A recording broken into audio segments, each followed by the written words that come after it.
when you just simply have a deep identity level change, as far as socializing or generating attraction, you don't really have to do that much because you've had that deep identity level change, okay? So there's this kind of sub-layer of communication. We call that subcommunication. It's just the communication beneath the surface. And you can, in effect, choose to manipulate your subcommunication to an extent, but then from there, ideally, you're not burning all this energy manipulating it and being a chameleon. Rather, you have a deep identity level change. And then what happens is simply the communication changes on its own based on what's going on in between your ears. Now, in saying that, it sounds ideal, right? We say to ourselves, that sounds very ideal. Like, you know, if you just took on the right beliefs, like if you just believe in yourself and you just love yourself, then you could just be yourself and everyone love you and so on and so forth, right? But the problem is that if you tell that to somebody who is not that experienced, it doesn't really do anything, okay? Like, how much experience do you have in my content? Me? Yeah, I've seen you before, right? Probably been, I've seen almost all your YouTube videos. Okay, okay, so like, let me show you an example. So here, come out to the front for a second, okay? Let me just show you something, okay? Awesome.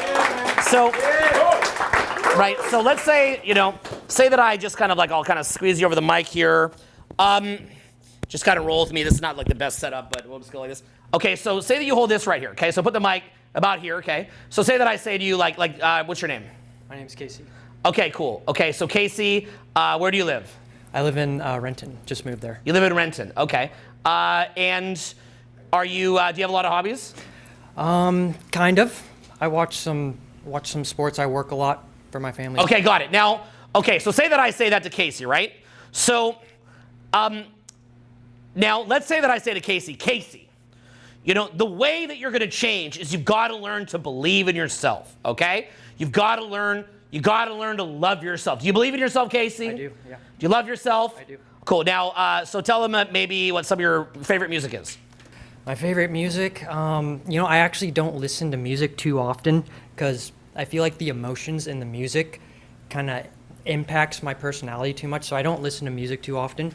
Okay, so what we saw there was a marginal improvement in his communication. You guys see that? By saying believe in yourself. But ultimately, if I send him out to a bar or a club, and then I just keep saying believe in yourself and so on and so forth, it's not likely to be a dramatic difference. So self-belief is one component of personal transformation, okay? But the way that I would think about it is that we want to hit it from every single angle. So we want to look at behavior modification to an extent where he would mechanically work on his voice, mechanically work on his body language. You know, your friend back there is telling you to pull your shoulders back, you know, things like that, right?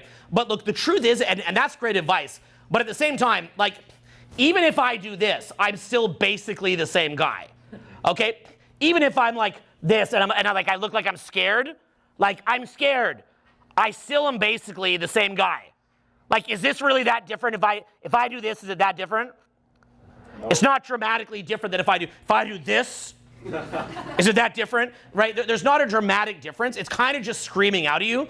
So we initially shift physiology and we initially shift voice. And then the thing is that what'll happen is that if we tell them, believe in yourself, it's Casey, right? Yeah. Casey, believe in yourself. Love yourself, Casey, okay? So if we do that, that will maybe shift him 5 or 10%, maybe 20%, because we're speaking positive things into him, you know, right? Like, you're a good guy, man. I love you, bro. You're a good freaking guy, Casey. Thank you. You're welcome, okay, right? So, you know, it's like, you ever see the Messages in the Water where they talk about the, you know, the water, you say I love you to the water and it gets a little snowflakes in it, and if you say mean things to it, it gets like all these weird things. Is that even real? Someone's got to, I have a hard time believing that's real, but a lot of people say it's real. But I will say this, whether it's real or not, when people speak nice things into you, it really makes you blossom. And, you know, when people are being nice to you, it makes you feel good, right? So whether it's true in the water or not, I don't know. The whole idea, though, the Messages in the Water, you can look this up. It's like a famous in like new agey woo-woo circles, like be positive. And I think the message, whether true or not, it has a point, which is to be freaking positive, right? So if we can get you speaking positively to yourself, get you believing in yourself, that's going to be part of a shift. But then from there, I think what we also have to do is some degree of behavior modification. And then what you do is, as he improves his voice, as he improves his body language, as we can improve his verbal so that he can talk and talk, shifts in cadence and tone, being dominant, looking like he's higher in the hierarchy. Then what happens is that as he starts to take on those characteristics, it'll help him. But what's the problem if we just do behavior modification? What happens? He doesn't believe. He may not believe it. So what'll happen with the behavior modification? It'll come across in many cases incongruous. So we're going to be shooting into a video today on the topic of how to make cash, how to get spiritually tapped in, and how to use your social skills in order to get there. And as we go in the video, you might notice that I'm in Chicago right now. You got the Trump Tower over there. We're sitting here on one of the many, many, many beautiful bridges right out here in Chicago. And why I'm here is actually do a completely free event this weekend. So if you're somebody who wants to attend a completely free event, and this is the kind of event that would normally be about $5,000 to attend, it's going to go way deep and help you to build a huge network. We're going to go out at night. It's going to be awesome. Make sure that you click the link below, and I'll see you out here in Chicago. Okay, I'd urge you to fly in for it. It is unbelievable being at a free event. In the meantime, though, enjoy this video. It's going to go very, very, very deep, and I'm excited to see you soon. Let's do it. So we might say use eye contact, and then he's like, okay, I'm using my eye contact, and he's got kind of like bug-eyed, right? Like he's forcing it. You see that, right? So it's like we've got to work on the beliefs, and then we've got to work on the behavior. And so what happens is that initially what we have is we train the beliefs, the correct beliefs, right? Then what we do is we train where he's focusing, okay? What is he focusing on? Then what we do is we train, okay, so it's like beliefs, then we change his focus, okay, where his brain's focusing. Then we change his physiology, okay? Then what'll happen is if we shift that, what'll happen is he'll start to get better reference experiences, and then from those better reference experiences, he will begin to believe the kind of false beliefs that we put in. The false beliefs being you're the man, you're awesome, you're super cool, right? Which he may not feel right away, but he'll begin to get evidence of that. That evidence will therefore make it easier for him to focus on the positive. It will make it easier for him to be congruent when he's, better body language, eye contact, vocal use, so on and so forth, humor, frame control, and so on and so forth. That makes it easier. And then what will happen is it will continually be what's called a flywheel, okay? I'll bring you up later and we'll show some improvement, okay? Right. Okay, have a seat. Give me a hand, guys. So in effect, now, we can see with Casey, I like you a lot. You are a little bit on the introverted side. Would that be fair to say? Yeah, I've gotten better over the years. Okay, well, it's good. Yeah, so you've come from a lower place, but you have a degree of introversion, right? So what I'm doing is I'm kind of fighting this uphill battle where I'm trying to get you to a different place. I'm trying to get you to a space of transformation. So now I harp on this all the time, and it just is something that I talk about this a lot because I feel like I'm the only person talking about this. And a big part of me wants to just lay off this whole freaking thing that I keep arguing about. But I talk about this because it drives me crazy, and I don't think other people are talking about it. You've got to believe that your looks and money are not holding you back. You've got to believe that. That doesn't mean that you can't go out and make more money. That doesn't mean that you can't go hit the gym. Do those things, but do them for you. But the thing is that if you were to go right now and gain 30 pounds of raw muscle, and then you doubled your income and you come up here, in most cases, your voice is still the same. You're still a little bit introverted. You still probably don't know how to free associate and talk. You probably don't know how to be within your own frame. You probably don't know how to actively control frames. You probably don't have humor right off the tip of the tongue. You probably haven't taken the time to look at your funnel as to where you're meeting people and how you're kind of moving and leading it forward, and so on and so forth. Maybe you've done some of those things in your study and you've come a long way, but like, to me, bro, like, even though I know you've come a long way, how many times have we met in person? This is the second time. Second time, was it previously at another free event? Yeah, this one. Okay, so the thing is that you've been to free events, but if you're at one of my proper trainings where we go out, like, this is the kind of thing that we fix fast, okay? Like, we don't, because you gotta understand, if people take a proper training with me and they come out of it not dramatically transformed, they become my version of advertisement. They're my word of mouth. So if I allow you to leave that training without a radical transformation, you may be running around and then you'll tell me, like, oh, I trained with Owen, we went out. And then they'll say, oh, like, what are your results like now? You're like, oh, I don't know. And so what happens is I have pressure on me in the time that we have to create a very, very radical transformation. Now, funny enough, if you want to know that's my legacy and humanitarian component, but I think it's also important to have a selfish component. My selfish component is if I can show you how to have a radical transformation and execute on it, and then you wind up making a lot more money, you will train with me for the rest of your life, not waiting for it to start to work, but because it did work and because you're making more money. And so you wind up training with me because you're making more cash. So that's I'm not saying that was going to happen with 100% of people, but what I'm saying is that is how I have maintained a business over the years, is a huge amount of my clients just get rich. And then what happens, they come back and they take more training. And eventually they wind up taking one-on-one trainings, or they wind up booking me for a one-on-one for a month. And you can imagine what we charge for that. So it's one of those things where it's in my selfish interest to teach you this stuff, because you wind up working with me for the rest of your life, not out of deficit, but out of thriving, okay? My ideal when I have clients, I want to get it where they're shit scared that I'm going to fire them. You guys see that? I want a room full of clients that are scared that I'm going to fire them.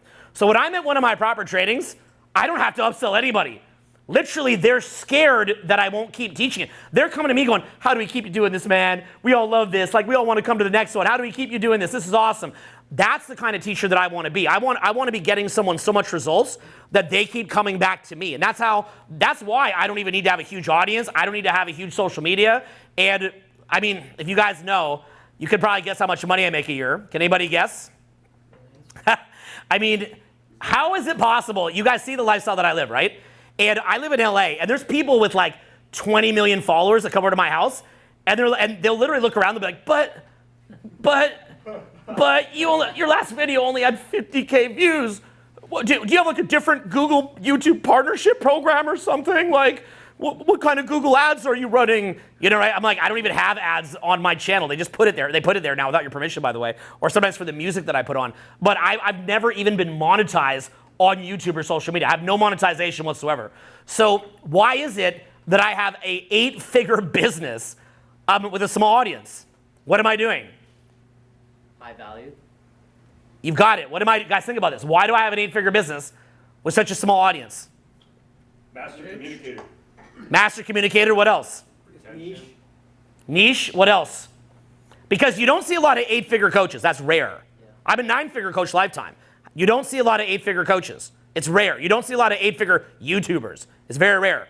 So what is it about me that allows me to do this? I want you guys to really think about this, okay? I want you guys to think about this. Results and you change lives. I deliver results. I change lives. Amazing. What else? You genuinely help people improve, and then they have goodwill towards you, and they want to reinvest, and they want to support what you're doing. Yeah, and they do it because they love me, but also because they make cash. Yeah. So, you know, if you guys are working with me, and then suddenly you start making more cash, do you want to come back and keep working with me? Yeah. And do you have more cash to keep working with me? Yeah. So, look, I'm not guaranteeing that, okay? That's called a pyramid scheme. I'm not guaranteeing that, okay? So don't take me that way. Yeah. But that's what I'm trying to do, and in many cases, I'm successful, okay? And in some cases, I've been able to coach people that became so rich that they're world famous. And many of the biggest YouTubers and people that you see came through my trainings. Many of the top entrepreneurs have come through my trainings, like biggest in the world. It's really crazy. Politicians, all sorts of stuff. So I don't need to compete on view counts on YouTube or anything like that. I can just keep enjoying my life, and I can even run free events whenever I want and just travel around and travel with my kids and live my best life. And I can do that because I deliver results. Now, I'm saying this because I don't normally say this in my videos specifically. I don't normally drag this on. But I wanted to mention this because I want to get you thinking the fact that I'm taking someone like you and I'm completely transforming you. That doesn't happen. That's not like a thing. Do you understand? That's not a thing. Other than this environment, it's very rare that somebody actually has a transformation like that. More what you'll see is internet marketers that make like an ebook or some audio thing, and then they put 99% of their time into what's called a VSL, a video sales letter. They make a bunch of sales off it. The guy watches like the first 10 or 20% of it before he gives up on it. They make a bunch of cash off cold traffic or whatever, and the guy moves on with his life. How many teachers have the fucking balls to say, I'm gonna take you out, I'm gonna go do it, okay? I'm gonna go show it. I'm gonna go show everything I'm saying live. Do you understand how consistent I have to be? What consistent level results that I have to be able to produce, to be able to say, I'm gonna go do this live.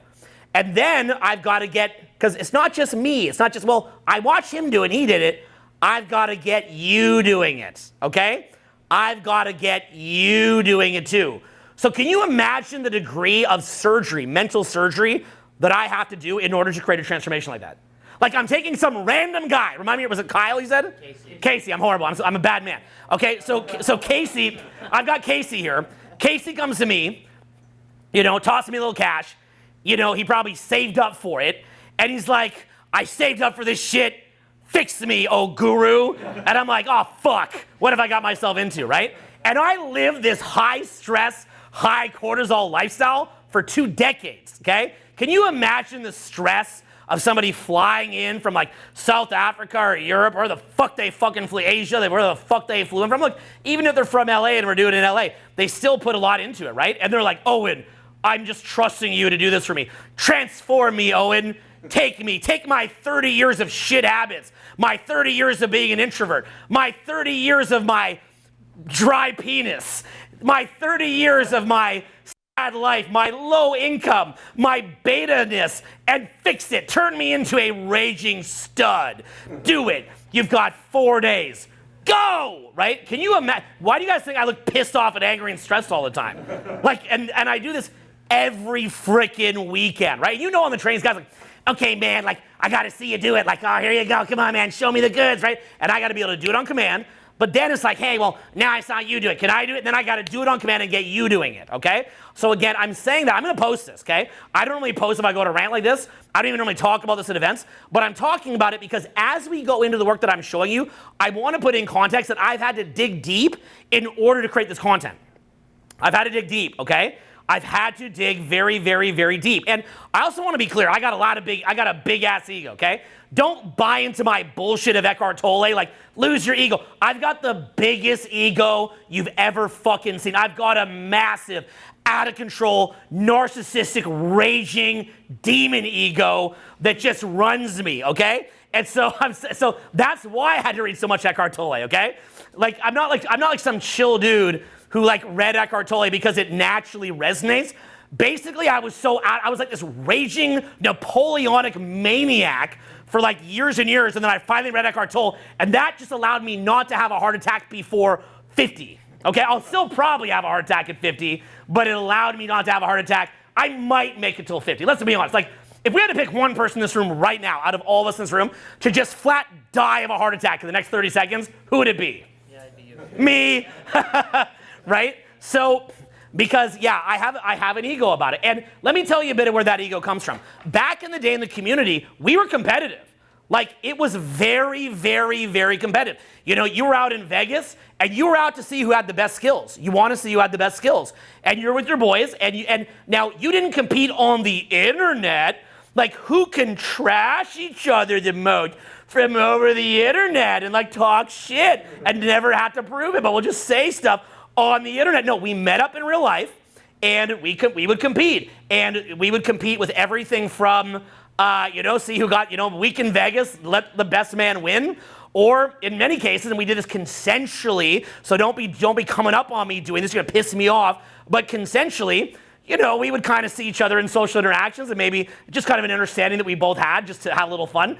Maybe you're chatting with somebody, and I just kind of, again, we've pre-agreed on this. We're not doing this out of nowhere. That's going to get you in a fight with random people, by the way. But we knew we were doing it, right? You'd be chatting, and maybe I'd come in, and hey, what's up, right? And I could kind of see if I could kind of dummy you a little bit, kind of sun you a little bit, kind of take what you got going on and walk off with it, right? And we did a lot of that. I mean, this just went on and on and on for decades, okay? So there was a lot of competition. But the other competition, this was a huge competition, was results for our clients.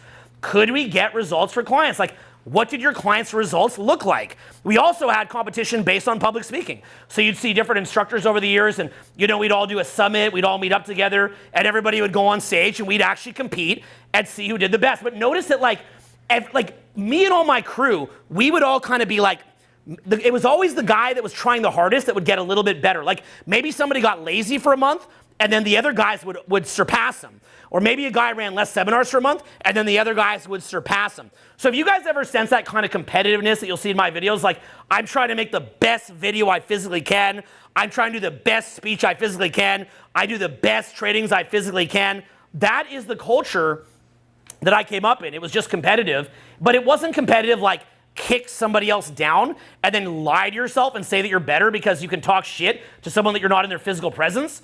Instead, it was more about a friendly competition and learning from each other, and competition that was actually built so that you would level each other up.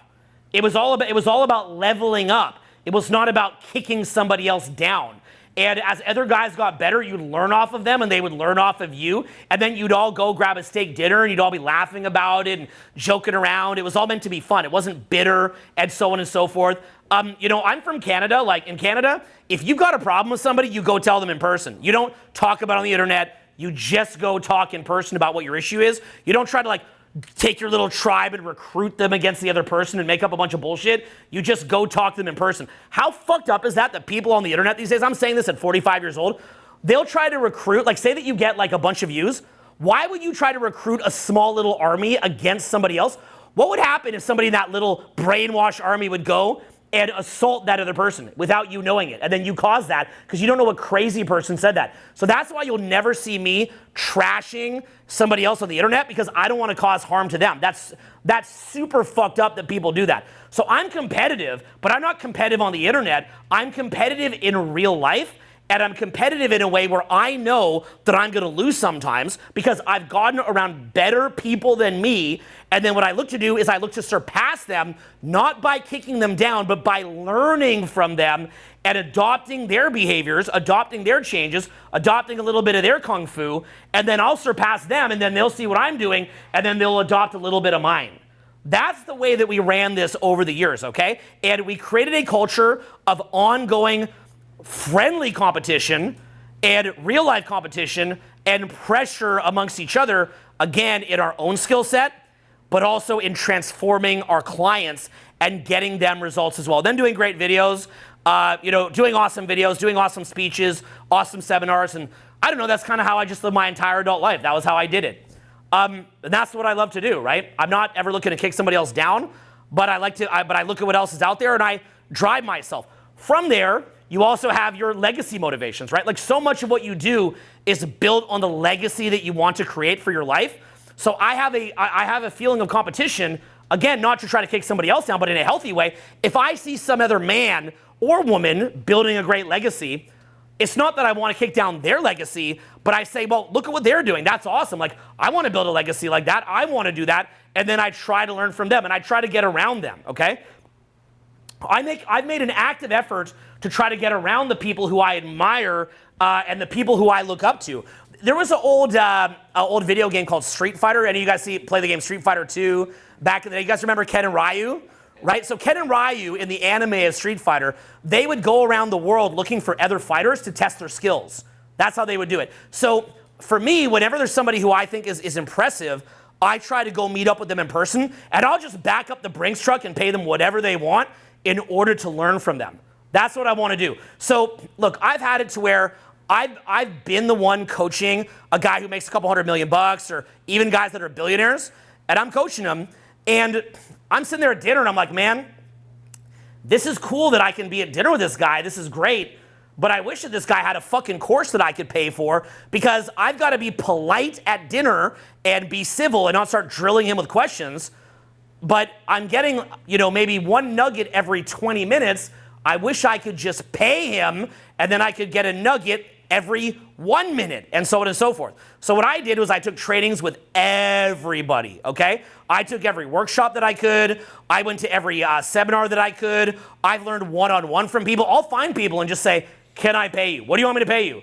I will pay you. Just come live at my house for a month and just teach me what you know. I'll pay you whatever you want. I know that that's probably out of reach for a lot of you guys, but I'd encourage you to make more money and to adopt that. You know who I saw doing a lot of that and then I amped it up? My friend Ty Lopez. You ever seen Ty? Yeah. Ty will just go find, you know, like the Gracie brothers or whatever from MMA. Is it the Gracies? Hoist Gracie and these guys? Or it's those guys from Brazil, whoever that was. Or he'll go just recruit David Buss.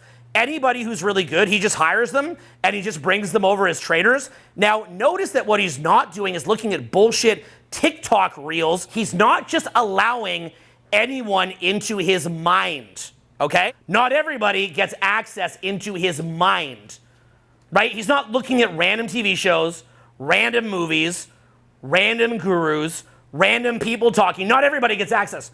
Ty talks about this all the time. Not everybody gets access to your brain. You've got to have the iron gate, all the fucking idiots, which is like 99.9% of people that are not putting in the time like this, are blocked out.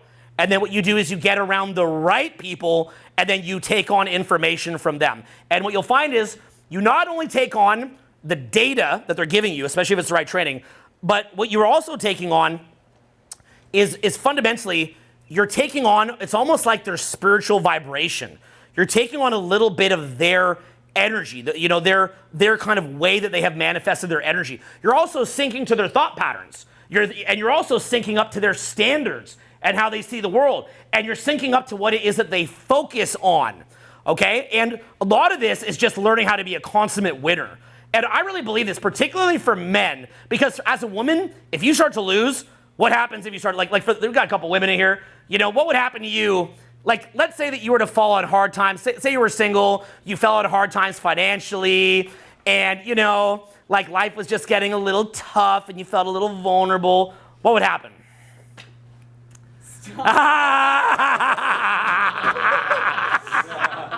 He goes. Okay, so that's her significant other. Okay, so yeah. So what's that? Casey or I find you on the dating app and we come white knight and say, Yeah, okay, look, there's even girls that I'm dating back in LA and I'm gone for the month on a road trip and they're all, pissy because I'm gone. And you'll see them say can anyone help me with this? Right in their little status upgrade and things like that. It's not girls I'm exclusive with. But, it's I'm not entertaining them, so what's gonna happen? And they do that to piss me off too. But it's they'll do that because other guys will come help them, right? As soon as a girl's in a bit of a vulnerable place, a billion dudes come and help them. But if you're a man and you're in a little bit of a vulnerable headspace, are there women swarming you for sex? Do you get swarmed for sex? Do you get swarmed for lots of sex when you're vulnerable?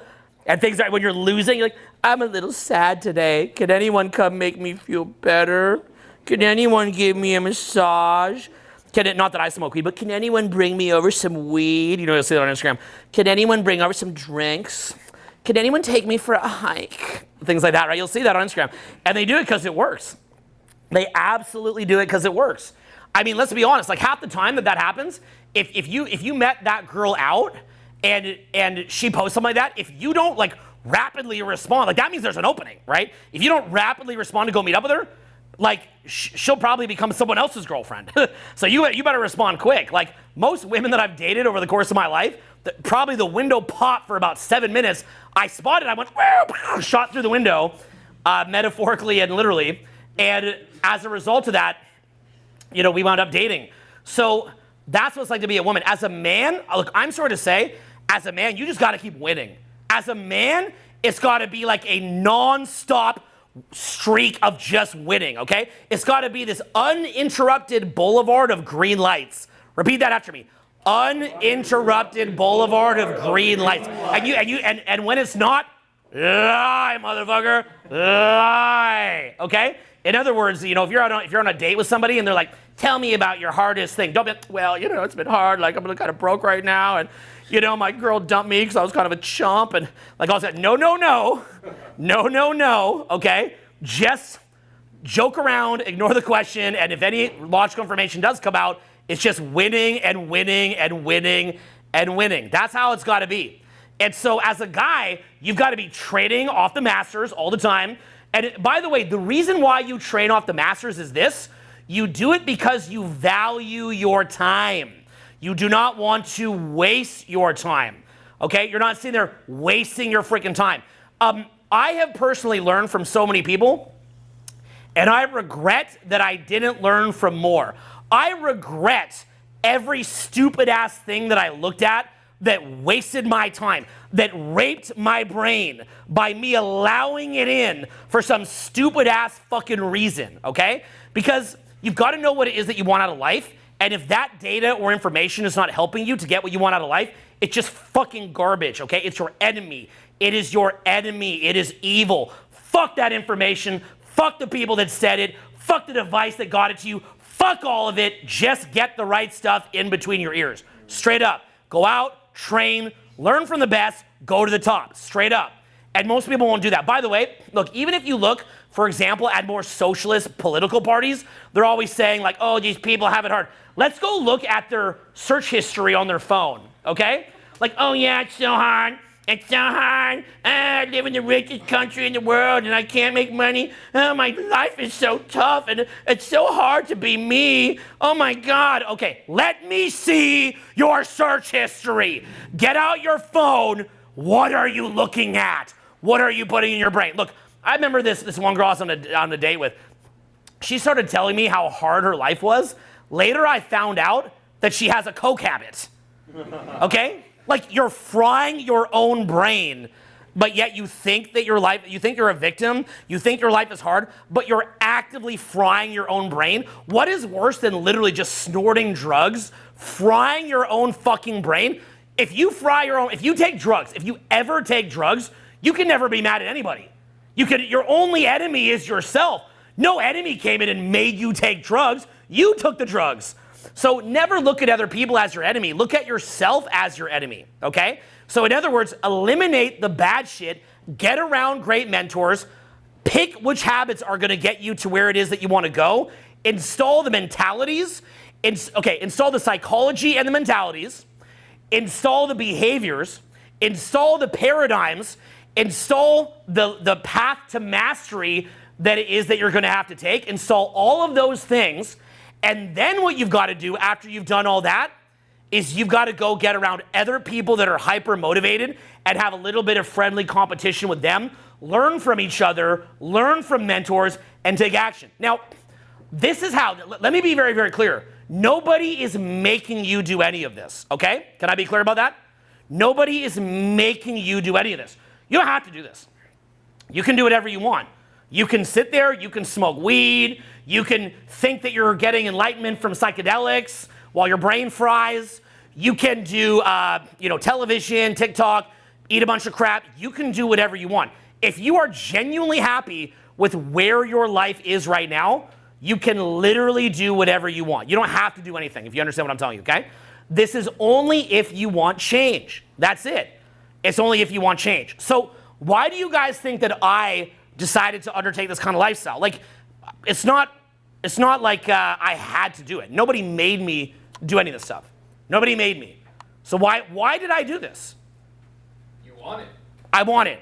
Why do I want it? Pain. Mm-hmm. Pain, yes. Growth, yeah. Can I give you guys another reason? Sure. I just think regular lifestyle is boring. Yeah. I find it to be actively understimulating. It's understimulating for me. So I don't really, like, when I looked at my life, like I had an internship in high school at Nortel, and I saw what it looked like to have a 9-to-5 job. And I saw what it was like to be judged by a boss who maybe didn't see how hard you're working and how much it sucked. I saw the quality of the people that I could date without actively learning social skills. I saw the way that I was disrespected. I saw the way that I would walk into a room and not garner respect. I saw how limited my life was. I saw that. And then I saw the quality of the television and movies, and then I tried drinking beer in high school with my dad and watching hockey. And I would literally sit there trying to drink beer and trying to watch hockey, and which is kind of the thing to do in Canada, and I couldn't figure out why people found it fun. I couldn't figure it out. I just found it boring. So then I said to myself, well, what are the things that I would want to do? And what I realized is I want to have a way better dating life. I just want to have a way better dating life. And by the way, guys are always saying things like, I don't care about that. Like, modern women are bitches, and so I don't care. And I'm like, yeah, right, bro. Like, shut the fuck up. Right now, that same girl that you're calling a bitch, if she was naked on your bed and was asking you to come over and cuddle up with her, you wouldn't be like, modern women, okay? You wouldn't be saying that. You would shut the fuck up. So, okay, so it's your problem if you're not able to create a situation where whether a classical woman or modern woman or whatever wants to actually be nice to you or be receptive to you, then maybe you should actually figure out how to shift your behavior. Because to be honest, it's really not rocket science to study how to generate organic, proper attraction without the girls being social pressure that they have to like a beta male. It's not that hard to actually learn. Likewise, it's not that hard to make money in the richest country in the world if you're looking at this from the States, like richest major country, or in modern society when things like internet marketing exist, it's not that hard to make cash. And then from there, it's also not that hard to leave a legacy, because you got to understand, people back in the day want to leave a legacy.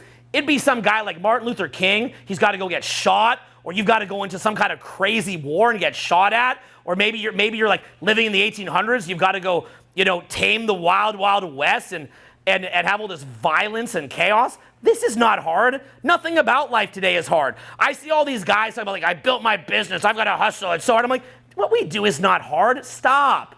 Right? Like, it takes real dedication and challenge to build a business. What are you talking about? What are you even saying? What delusions have you fed yourself? This is a laundry machine of false feedback. You sound like a fucking leftist. You know what I'm saying? Like these entrepreneurs, like the leftists, like, I'm a victim and the system's against me. It's like the entrepreneur, like, I just work so hard. It's so hard. Shut the fuck up. This was not hard. You're not like, here I am on the railroad, putting in the spikes. Okay? You're not like deep in a fucking coal mine with a canary dying and having to run up. You're not sitting there like building dynamite and it blows up. You're not a janitor. You're some guy who built an online business. Shut the fuck up. This wasn't hard. What I did wasn't hard. What a janitor does is hard. What a guy working 9 to 5 does, which is mind-numbing, doesn't commit suicide, is hard. That's fucking hard, not blowing your own brains out when you have a 9 to 5. This shit isn't hard. Being rich isn't hard. What, just like make some dumb online business and count the cash while you go on a vacation and get your dick sucked? You're calling that hard? Like you're running around in a Lambo in a fucking $100,000 watch, and you're like, this is hard. It's hard to get my dick sucked and spend millions of dollars because I set up some dumb funnel on the internet. Shut the fuck up, okay? It's not hard. Oh, it's hard these days to have a dating life because of modern society ruined it. It's really that hard? You couldn't meet one, huh? You couldn't find one. You couldn't find one person to date. You couldn't find one person for a significant other. Not even one. Because you are so unique. You are such a unique victim. And the whole world is just against you. Yeah. In fourth wave feminism, where women high-five each other when they get dick down, you couldn't get a date. Okay? Like back in the 50s, you had to show up with like some fucking flowers, or dad was about to shoot you, right? Like you had to date for like 2 fucking years. You had to show intention. You had to be a gentleman. You had to get the door. You had to get the chair. You had to bring a fucking picnic basket. Okay. Now she's literally high-fiving her friends, going, "Did you get dick? Did he cum blast you? Okay. Did he cream by you? High five." And you couldn't figure out how to get a date. Okay. Like back in the day, to build a business, you'd have to have a brick and mortar company. You have to go to investors, get the investment money, build some kind of a physical product, put in something. You could only sell in your local town. You live in like Timbuktu, Kansas, and you're just praying that the 13 other people that live there will come buy your fucking widget that you had to borrow money to get. Now you have the internet with like an AI mark of the beast spy grid spying on everybody in order to find out who wants what, but you couldn't figure that out. You couldn't figure it out. I just couldn't. I just don't have the energy. I don't have the motivation to figure it out. I can't solve the problem. Let me tell you something. Motivation's not even a thing. Do you understand that? Motivation is not even a thing. There is no issue with motivation ever. Here's why. If you're saying that, if you think right now, you're like, if I could just work on my motivation, let me explain this to you, okay? For every one dumb fuck who says, I don't have the motivation, do you understand that there's some people out there who don't struggle with motivation that are going to eat your lunch? They are going to take what you have and they are going to eat your lunch. Okay? Because I do not struggle with motivation. So if you struggle with motivation and I don't, I'm going to outcompete you every single time. So you cannot have a lack of motivation. Motivation is entry-level shit. Okay? What's his name? The guy that did the Jordan coach. The guy that coached Jordan other than Phil Jackson. Grover. Timothy S. Grover, right? He's like, not everyone is a beast. Not everyone's they're gonna go kill him next year. Okay? Motivation is entry level. That's entry level. That's an entry level form of psychology. Like, I'm working on my motivation. That means that you're literally sitting there on step 0. There's 20,000 steps, and you're sitting there you're sitting there on the home plate, like just sitting there looking at the plate, like maybe I'll get the motivation to like pick my bat up at some point. Oh, the bat's there. Oh no, I can't do it. If I just picked that bat up, I'd be all set. No, you wouldn't. You still have to learn how to swing the bat. You still have to learn how to run around the bases. You still have to learn to catch a fly ball. Motivation, if you're struggling with motivation, you're not even at a point where you're even starting. You're not even in the game at all. You're not allowed. That's not a thing because you're not allowed to struggle with motivation. Does that make sense? Yes. Like the concept of motivation implies that you think you have another option. It's like when guys will have a breakup and they'll say, should I try to get her back or work on myself? Bro, she dumped you. She's not taking you back. The only answer that you have is to work on yourself. She's not taking you back, bro. If a girl dump you and you go back, she'll always view you as a bitch, so she's not taking you back. In the same way, you don't actually have a choice between action and non-action. Because if you're in a state of non-action, right now the social contract used to be if you're a good little worker, you could have your factory job, you'd have a wife, you'd have 2 kids, you'd have a retirement fund, you probably wouldn't get fired. The social contract was in place that you could probably work the same job most of your life. If you were a 6 or a 7, you'd have a wife that's a 6 or a 7 that would be relatively pleasant to you. You get some kids out of it and you could retire. That's how it used to be. Is that the social contract anymore? What happens right now if you're not on top of your shit? That's what guys got when they weren't on top of their shit because they collectively imposed those frames. But guys got lazy, they didn't maintain that. So now what happens to a mid-level guy? Does a mid-level guy, everything just goes okay, so maybe he's motivated, maybe he's not, maybe he doesn't feel like taking action, I don't know. What happens to a mid-level guy? Annihilated.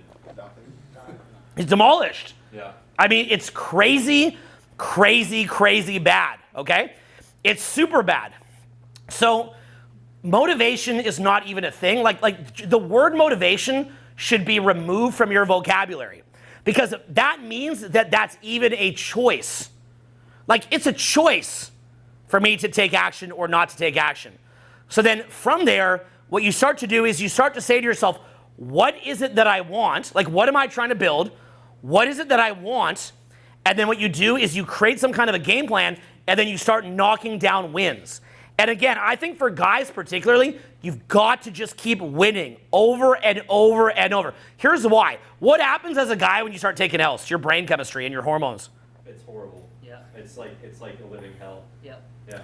What happens?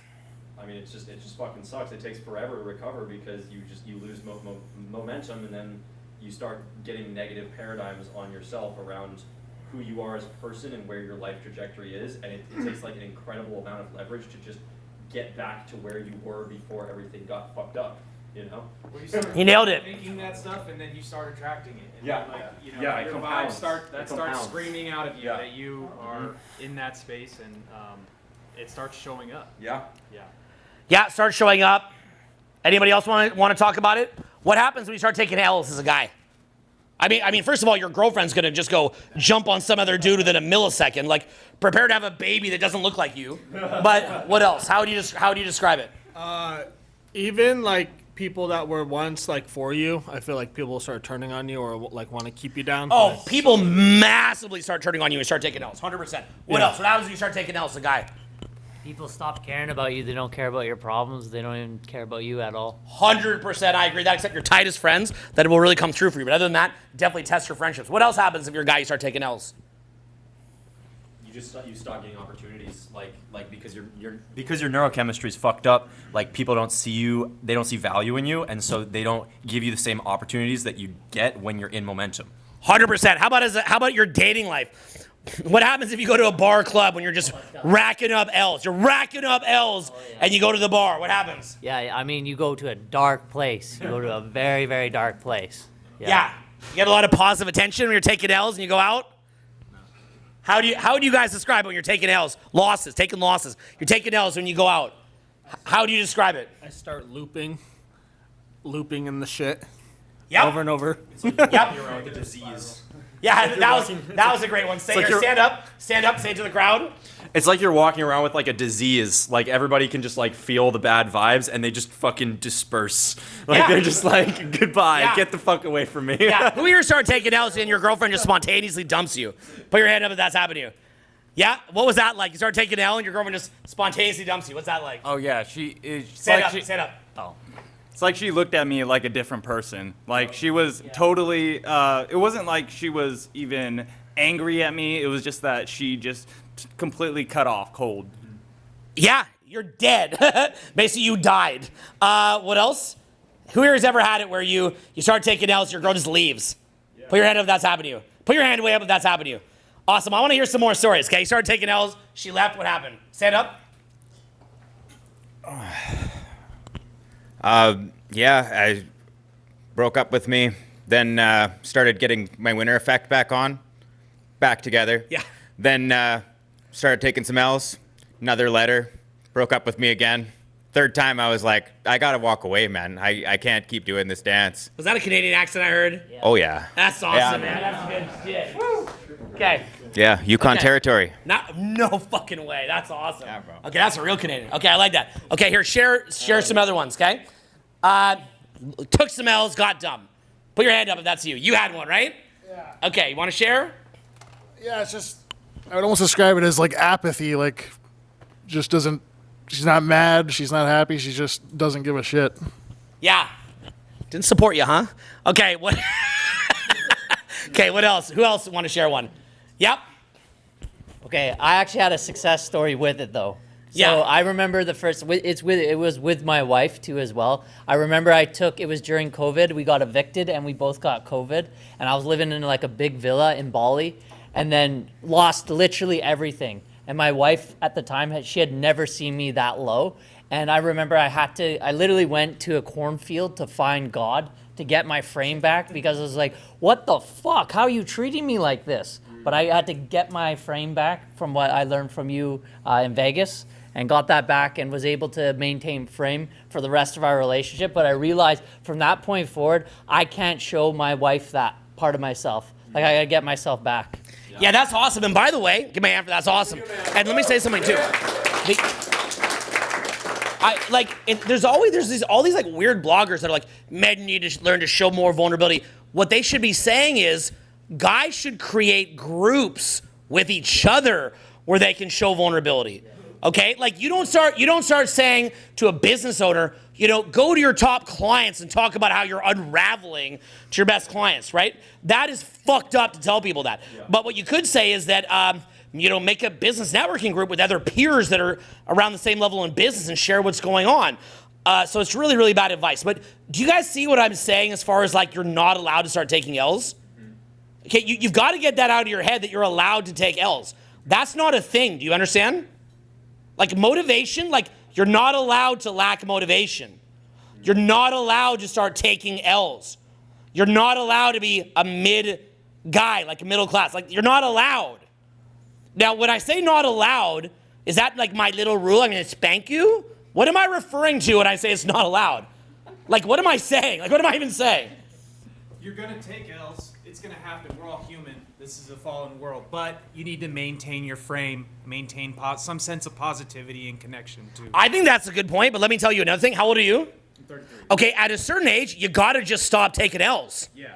Do you see what I'm saying? So you can take L's, but at a certain point, man, you're too old for the L's. Right. You know what I'm saying? Yes. You just got to stop. Okay, look, in my case, I chose to teach very controversial material, so massive, massive L's come along with that territory. So, the end of my story might be a pretty massive, epic L, okay? We already know that. But that was a choice that I made. It's like a skydiver, like a base jumper that knows, there's like a 5-year trajectory, stuff can happen. So there's certain choice that I made. But in general, for most of us, I've got a lot of L's that that come from fallout that I've had from all the silly things that I've done, okay? But what I'm getting at is that, and it's like, even things that you think weren't related to that are somehow tied to that would never happen if it weren't for that. So I will use, the end of my story will probably be pretty epically bad. But the point that I'm getting, okay, we already know that. But the point, maybe won't be, but we kind of know that, right? Those are choices that I made. But what I'm trying to get at is, and don't feel bad for me, in the same way, like, like my buddy Sid does base jumping, and he told me, he's like, I just love base jumping. Like, if you get the call one day that I'm dead, don't sit there like feel like you can cry or be upset or make a funeral, but like don't sit there feeling bad for me. I knew what I was getting into. So we all make our choices, right? But in general, yes, you've got to reframe the L's and you got to keep your state good. I'll talk about that. But in addition, at a certain point, you just got to stop, bro. Like, why didn't you get the right mentor? Why didn't you install the right habits? Why didn't you sit down and build the right strategy? You've got to get past like moral victories. Like, well, it all happened for a reason, and you've got to just start winning at a certain point, okay? So, and you've got to not get used to losing is a really big point. A lot of people are just so used to fucking losing, they've lost track of even how to win. It's not even in their nervous system how to win anymore, as opposed to anticipating the win and being a winner at your core. Okay, and I'll talk in more details, not just like, vague tropes and whatnot, okay? So what I'm saying is, what I'm getting at is this, okay? In our society right now, if you're middle class, you're gonna eat a bag of dicks. We already understand that, right? Because we used to have this massive social contract that protected the average guy. The average guy would have he could get married, he could have a wife, he could have a stable job, he probably wasn't gonna get exploited. And the thing you have to understand, your rights are maintained only to the extent that you collectivize. So back in the day, there was collective pressure for the system to work in a certain way. We decided to remove that pressure. Look, that's fine. That pressure is gone, but we have to acknowledge that collective pressure is gone. We've just laid back and said, you can just do whatever you want. Okay, we'll eat the bag of dicks. We've made that choice. So because that's where we are, we have to recognize that we don't have that collective help anymore. So we have to be very individually aware of what actions that it is that we're taking, right? When you have a collective group that says, okay, look, like we're not gonna put up with this bullshit and we're gonna lay down a proper frame here collectively, well then, you're probably gonna have a wife. You're gonna have like, a basic level middle class job that's gonna take care of you. You're gonna have a good social contract. You'll have a, maybe good price for a doctor or things like that. But you have to understand that life and society, the way that it's built, is always pressure and counter pressure, okay? It's almost like a big thing of water, and there has to be something like a bowl to contain that water. But if you just crack the bowl, you say, look, we don't care, it's laissez-faire, anything goes, they're gonna keep pushing and pushing and pushing and pushing. They will push indefinitely. Let me tell you a couple stories, okay, how I learned about stuff like this. I don't mean to vent, but I think it's valuable to share these stories. Yeah. I had a employee once that was a cameraman. I actually love this guy to death. I really love the guy. I like his personality, but not certain behaviors he has. So I remember he used to work for me on the weekends, and I thought he was getting paid, I don't know, maybe $2,000 a month or something, maybe just working the odd weekend. And this was back in the day. And I said to him, hey, bro, why don't you work during the weekdays and you can make more money? I don't want you to make like 2 to 4K a month. Like, I want you to be making, maybe 10, 15K a month. Like, let's just work together like 5 days a week or something. I like the work we're doing together. And he goes, nah, I'm good. And I said, bro, how do you even get money? Like, why don't you take the opportunity? He's like, nah, I'm chill, I'm good. Well, what I found out was the guy that I trusted to manage the business was lazy as fuck, okay? He was just a dumb fuck. And so I wasn't putting pressure on him, which made him get lazy as a dumb fuck. And then this cameraman, who I love to death, helped me a lot. He was billing, I looked at it, by the end, 100 hours a week billing my company, okay? So here's how it happened. He's probably working the weekends, and he thought, I'll bill an extra hour, they won't find out, which is not wrong. You can have the hour, man, I don't care. I love the guy. Take a little more even. I love you, bro. Do what you want to do, okay? Then when he realized no one saw it, so then he probably pushed a little further, and he realized no one saw it. Then he pushed a little further, and he realized no one saw it. And he basically did what all human beings will do, which is by the end, he pushed it to 100 hours a week. What do you need to do times 7 to get 100 hours? What is that, about 13 times 7 or something? What is 100 divided by 7? What is that? Anyone know? I think that's close, yeah. So he basically was saying that the guy's basically fucking saying he's working 13 hours a day. But he's only working weekends. He's working about 4 days a month. Okay, about 8 hours on those 4 days a month. But he's working 13 hours a day. Okay, look, I had this one house. If you know LA, anyone here ever hike Runyon Canyon in LA? Okay, well, if you ever hike Runyon Canyon in LA, there's this huge house. It's called the Runyon House at the top of Runyon Canyon, okay? And I rented out that house. It's probably the biggest house in the entire Hollywood Hills. So I rent that out, right? And my buddy, he was my personal trainer. Look, I love people, right? So even the people that fuck me, I love them anyway. But they put their dick in my ass. I'm like, I love you, bro, but can you take it out? So I remember he was like, hey, man, if I train you, can I have a room at your crib? I said, take the room, no problem. So he takes the room. So then he later says to me, could I have a friend stay over? I said, sure, have a friend stay over. He later said, could I have another friend stay over? I said, sure, have another friend stay over. Eventually, I think there was like 6 or 7 people over. Now, I left for the month. So I leave for the month, and he called me a couple more times. Can I have this friend over? Well, by the end of it, my buddy, you guys know Jeff, okay, from my team, right? So Jeff, he calls me up. He goes, bro, he's like, your house a fucking refugee camp. There's people sleeping on the fucking pool table. There's people sleeping around the fucking pool table. There's everywhere. Why?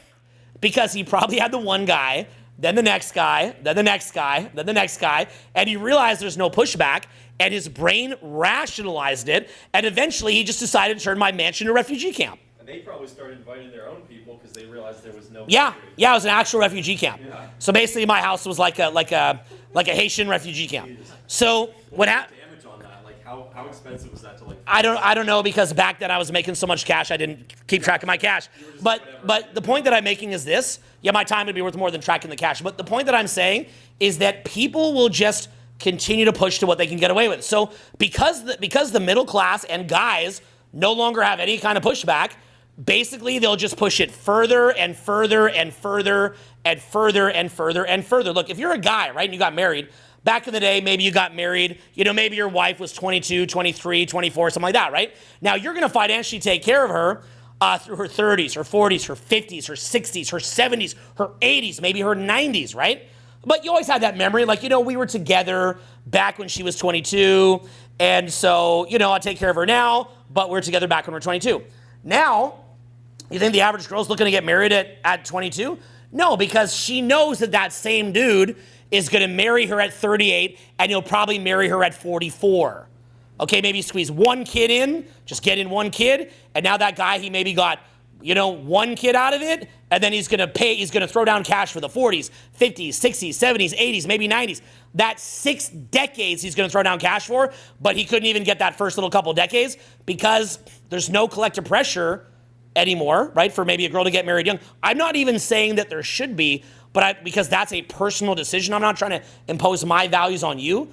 I'm not even sure what my exact opinion is on that because I'm frankly the beneficiary of that system. Okay, I benefit from all the regular guys getting screwed over, which I hate. I benefit while hating it. I benefit while yelling at all of them to do better. Okay, I'm like, what the fuck are you letting happen? But it's like you're living in an impoverished country and everybody's broke, and then you decide to build a business and you're a billionaire and you're like, do you guys want to work? Like, you guys should work. This is I'd rather not be a billionaire and for all of you to have money so I could live in a better society. I don't want to be rich but live in a shit society. I don't want to be enjoying the fruits of having an amazing, we'll call it social skill set. Even though I enjoy the fruits of that, I'd rather that all y'all just got married. Okay, and that marriage was even a thing that you could trust and wasn't just a flex on Instagram and wasn't just a way for you to get screwed financially, and that marriage was a real thing. I'd like to see that go back. But in the meantime, if it won't, and the system is what it is, and the guys just don't seem to care, the guys clearly don't care, they don't care enough to do anything, then I guess I just work within the system that I know. I mean, they don't care, right? Clearly they don't care. Like I didn't care when he was billing 13 hours a day. I mean, I cared, but not enough to do anything about it, not enough to check. You guys see what I'm saying here? So, what's that? I get that this is probably a big question, so it's probably like you can only do a short answer, but what do you think got us to the point where guys are so complacent as a society? Like, why did we get to this point? That would be a big answer. I could give you all the answer, but that's a very, very big answer. But clearly they don't give a shit, okay? They're clearly so adapted to losing that they don't give a shit. So as a result of that, you've got to understand, if you're in the middle, like back in the day in the middle class, like in the same way, you're a mid guy, you had a nice wife waiting, you don't anymore. If you had a middle class job, you had a retirement plan, you were going to get randomly fired halfway through your career. You didn't have to be, dodging and weaving all the time just to maintain a middle class job. Now they don't care because there's no pushback. So they'll push it and push it and push it and push it. If you guys even understand how most businesses run, they do split testing, right? They say if we raise the price a bit more, Do we make more money? Oh, we did. Okay. Raise a little more. Do we make more money? Okay, we did. Raise a little more. Okay, we made more money. We did. Then they start shrinking the product quality. Take a little out of the product. Take a little out of it. And they're testing the elasticity of the market. Well, every single social system that you live in is like that. They test it to see when you're going to give pushback. And as long as you don't, it will get worse and worse. Well, for the average mid guy at this point, the situation is so bad, they've now split test lockdowns. And people didn't care. So if no one even cares that you got put on house arrest, they don't even care that you're being poisoned in the food system. You don't even care about the fucked up education system. You don't care that marriage has gone to shit. You don't care about the fact that you can't even just trust the system to give you a good job or retirement plan. You can't even trust the government not to inflate the fucking currency. You don't care about any of it. You don't care, okay? No, but I do care. No, you don't. What did you do? You didn't do anything. People will say, I like your older content. We just said whatever you want. And I'm like, but what did you do to ensure a reality where I could open my mouth like that? You didn't do anything. So then you allowed a system to exist where I had to be a bit more filtered. You created that system. I, as one person, did everything I could and worked around the clock and single-handedly helped that, by the way. A lot of you guys don't even know. You don't even know, by the way. I single-handedly helped a lot of that stuff with a number of other key big players. I got that handled for y'all, but y'all did nothing and just complain and go, you should just ruin your own life for my entertainment. Nah. Okay, you don't do shit. So I don't know. That's just kind of how life is, right? So the point is that because you, and it's you personally, you should view it like it's you personally, allow the situation to get to what it is. You are no longer in a situation you can be a mid guy. You are no longer in a situation that you can take L's. You just can't. Look, here'd be another simple example. Antibiotics. Is there any doctors here that could explain this? Because I'm not a doctor. I don't want to give medical advice, okay? Any doctors in here? Okay, so what could you share about antibiotics and how effective they used to be and how effective they are now as a doctor? So I'm not giving medical advice. I'm allowing a doctor to share some medical information. Yeah, when antibiotics first arose back in the 1940s, they were pretty effective and they were used fairly judiciously when they were absolutely needed. But due to a variety of reasons, they've been way overused and way abused, and now we got all kinds of resistance, and it's a big problem. Yeah, so what kind of antibiotic? Back in the day, you had more effective antibiotics. What types of antibiotics you use now, like Cipro and things like that? Yeah, there's been all kinds of newer generations of antibiotics that have had to be developed because of the overuse and the misapplication. Just like almost every type of medication is way overused, and so there's all kinds of newer generations. And now are they now not to jump over you, but what I've heard is that, and I don't know if this is true. I'm just saying that I heard this, that they're not even as effective as the old ones. Like they actually hit the system harder, and that they're beginning to run out of pathways to create antibiotics. I don't know if you've heard about that or if you're up to speed on that. Yeah, absolutely. Our emergency rooms are seeing all kinds of breakthrough diseases that are, we can't even treat them, a lot of them, some of the newer ones. There's a ton of resistance, and it's becoming a problem in many ways. Yeah, so thank you for sharing that. And by the way, I remember I read this article when I was younger, and it basically said that given that now again, I'm not giving medical advice, I'm just sharing some things that I heard, not giving medical advice here. I'm not an expert. I'm not trying to frame myself as this is not a medical conference. I'm wearing a flamboyant red shirt. I'm clearly not representing myself as a doctor. Go ask a doctor. I asked a doctor. Go ask a doctor. I'm not giving medical advice. But I remember, not giving medical advice, but I remember just as a personal opinion, I read that basically if antibiotics stop working, the only option you have is basically just don't get sick. You just can't get sick anymore. You're just not allowed to get sick anymore. So I studied, I learned from the best mentors, I read the best books, I split test different things, and again, I'm not teaching my methods on this, because I'm just can only say what worked for me, and I didn't get sick since 2012. So I said, that's just not a thing anymore. I don't trust the system to protect me, so I'm just not gonna get sick. Now, when I destroyed my leg, I did trust the system to fix my leg. I don't think my little fucking ginseng root is gonna take my exploded leg and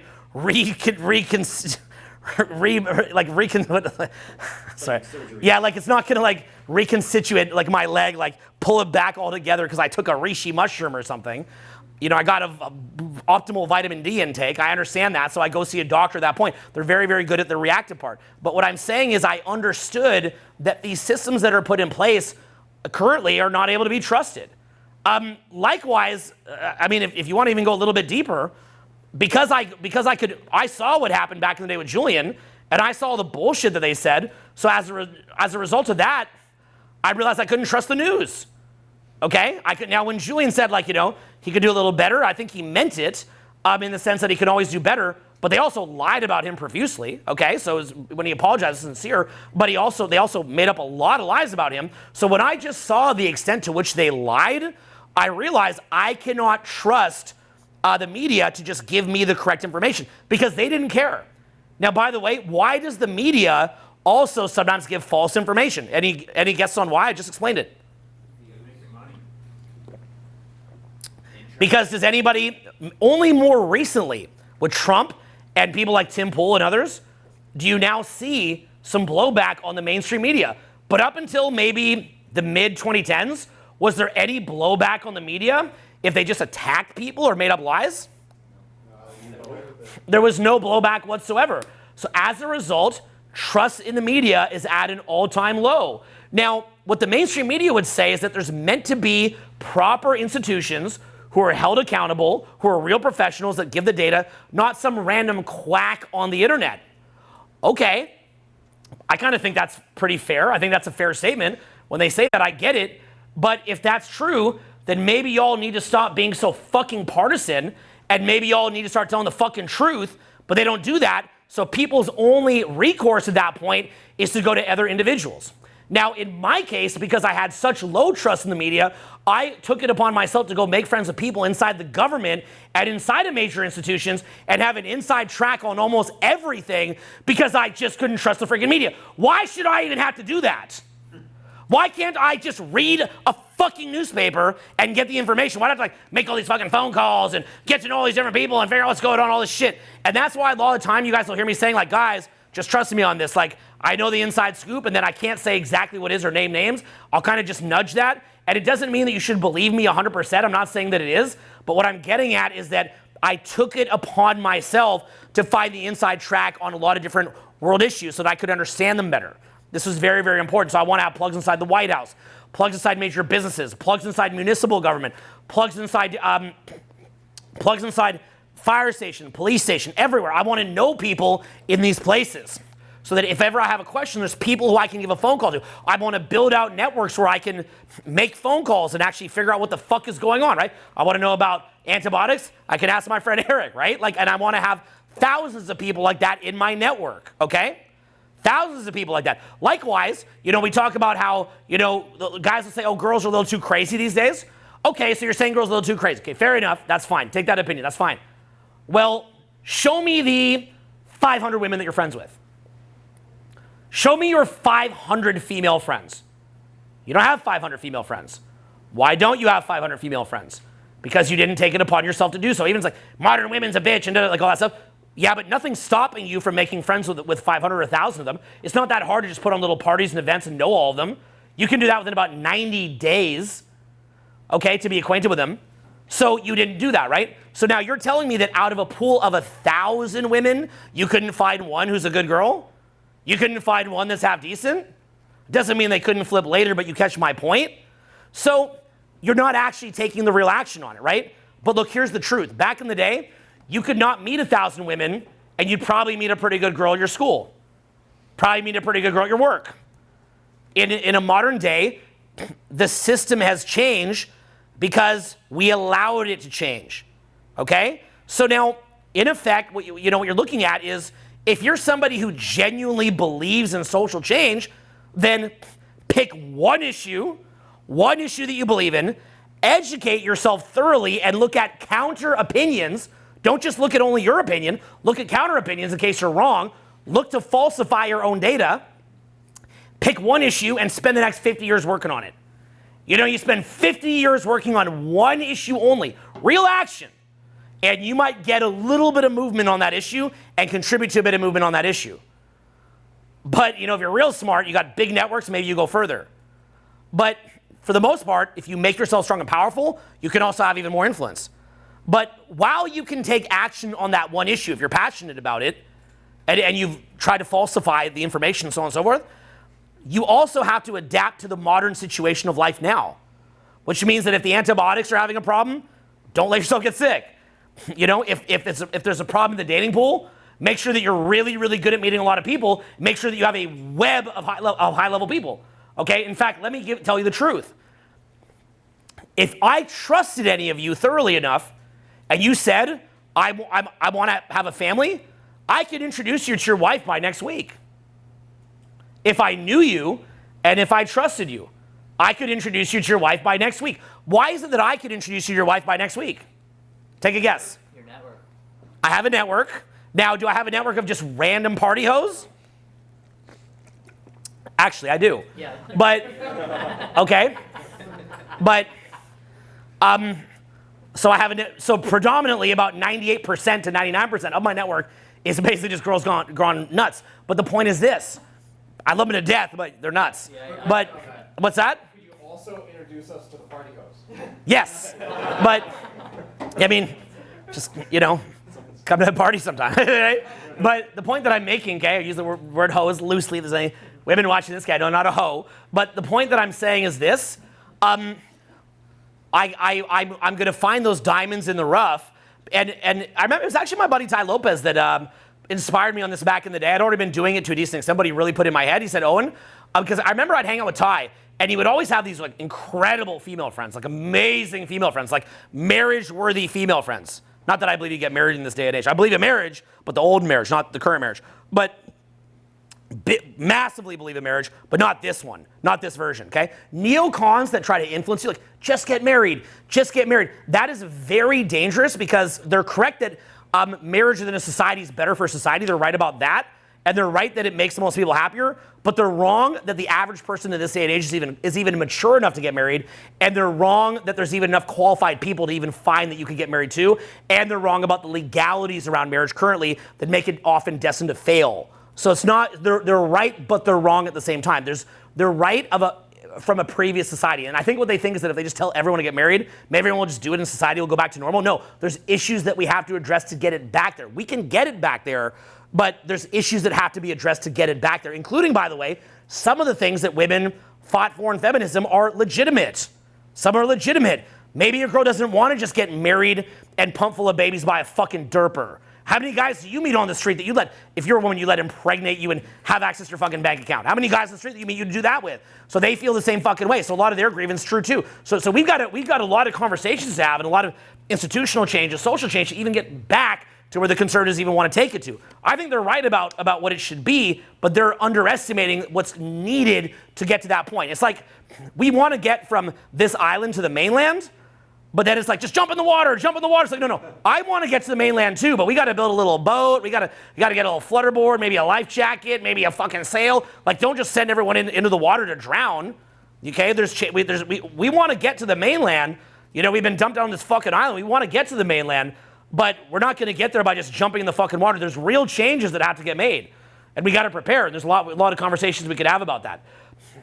What I'm getting at, though, is if I understand that it's not like we just live in our little farmer's village back in the day, and little Susie was brought up in the church and brought up with good values, that most society's values are corrupt, and I understand that, how do I deal with that?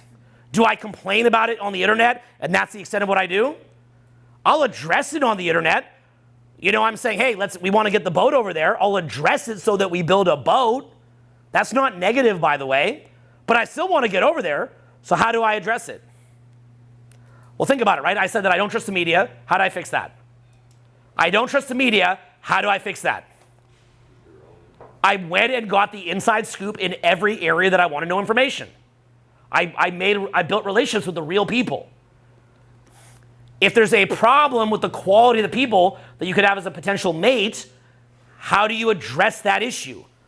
I remember Ty said to me, he said, Owen, I said, Ty, how do you have all these incredible female friends? Like, I'd literally like metaphorically wife up like 90% of every female friend you have. Like, they're incredible. He said, Owen, have a habit of having great female friends. Always have 20 to 50 incredible female friends that you treat amazing, okay? You treat them incredible. And because you treat them incredible, you want to treat them really, really, really good so that you can introduce you're friends to these girls, okay? So you've got a bunch of female friends that you can introduce to the girls, and then and you just treat them freaking amazing, and you don't hit on them, right? And then later, if you wanted to turn it romantic, because don't waste it on a hookup. Does that make sense? You don't waste it on a hookup. So later, now as that girl becomes friends with you, and she sees you as the coolest guy in the entire world, could you turn it romantic if you put your mind to it? Are you in the friendship zone when you're operating at that kind of level? You know all these women. You're never in the friendship zone. But the point is that you're genuinely friends, which means that you should always have a network of 50 to 100 very high quality women that you invite out to events. Okay, so that's kind of what I'm getting at. Like you want to have stuff like that all the time. Okay. Hi there. Hi there. Okay, I'm at a seminar right now. Okay. So I was explaining to them what it's like to have female friends, okay? Yeah. You ready to help me? I'll try. Okay, all right. So what is it like, and you can tell them anything, how do I treat you as a female friend? How do I treat you? You're very respectful, you're basically yourself, I feel like. But you're very generous, if we get food, you pay for my food. You're very I would just say you're very helpful, respectful, funny, yourself. Like you'll kind of talk about stuff to me that I feel like you would talk about with your, male friends. Like you don't really filter what you're saying, but you're respectful and yeah. Now, That's basically this is amazing. I should have asked you this sooner. Now, how do you think I benefit from you being my friend if we're at a party together, for example? What does that do for me and my romantic prospects? Well, I think that if you are around girls, then girls are going to feel more comfortable around you. Automatically their guard is going to go down if they see you're with a girl, because they're going to be like, oh, he's cool, he already has female friends, so he must be, so that initial guard that they might have around you is going to already be dropped. So you're already going in a way better, you're already entering the dynamic in a way better place, because their guard is already going down when they see you have other girlfriends. That's really good. I think I like what you said too. That one where you were if you have pretty female looks are subjective and everything like that. But if you have pretty female friends, you can kind of get those kinds of girls. Yeah, basically, if you have a girl that looks like that with you as your friend, that automatically qualifies you. And then, what is as my friend?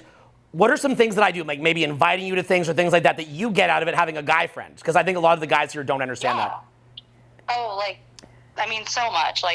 Parties, cool, me introducing me to other cool girlfriends, self-development stuff, just other, cool stuff to do. Because you have, a lot of people and do a lot of cool things. So it's just cool to be invited to those things and hang out and meet cool people. And then look how cool I look now, guys. See that? Right? Okay. Okay, thank you. Okay, I'll call you later, okay? That was amazing. Okay, yeah, absolutely. Have fun. Okay, I'll see you later. Okay, see you later. Bye. Bye. Okay, so you guys see what I'm saying here, right? So you should always have 20 to 50 of those. Okay? Does she sound like some cracked out modern woman ready to jump on the cock carousel and do a bunch of coke? No, she's highly intelligent, super beautiful, amazing, marriage quality woman. I think she's been with 2 guys or something like that. So that's what I'm getting at, right? You always want to know many, many girls like that are your friends. And then what happens is, you want to go to a party. You want to, the thing is that when I say that I could introduce one of you guys to your next wifey, I could introduce you to her, but we're really friends.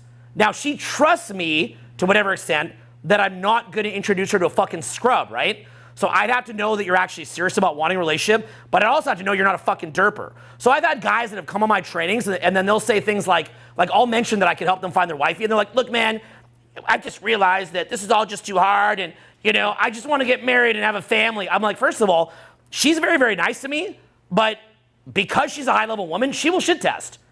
Oh wait, but is that a low-quality woman who shit tests? every woman shit tests, the higher quality of the woman, the more likely she is to shit test. It sucks when you're in love with a girl and then she goes a little nuclear on you, but that's called life. So women who have options at some point are going to shit test you, and you have to be indifferent to it, and you have to be so grounded in your own path it doesn't bother you. But do you guys see what I'm saying? How the average guy gets fucked in the ass. The average guy eats a bag of dicks. He literally can't even find one girl to have kids with. No. What you do is you find 50 girls that you could have a kid with, if you're kids with, if you want to, children with, and then you make friends with them, and then you find other guys that also have a lot of female friends, and what you do is you guys make friends with each other. So you also better believe that in LA, I know a lot of amazing people, but also I make friends with the guys who also know amazing people. So when we're out at, we might be out at like the Rose Day in LA or something like that, right? It's like a beautiful party, super upscale. Helicopters go over and they dump roses on it. It's awesome, right? And I'll know the other guys in LA that also have a lot of female friends. And I'll know because I'll see them over in the corner and they're surrounded by women.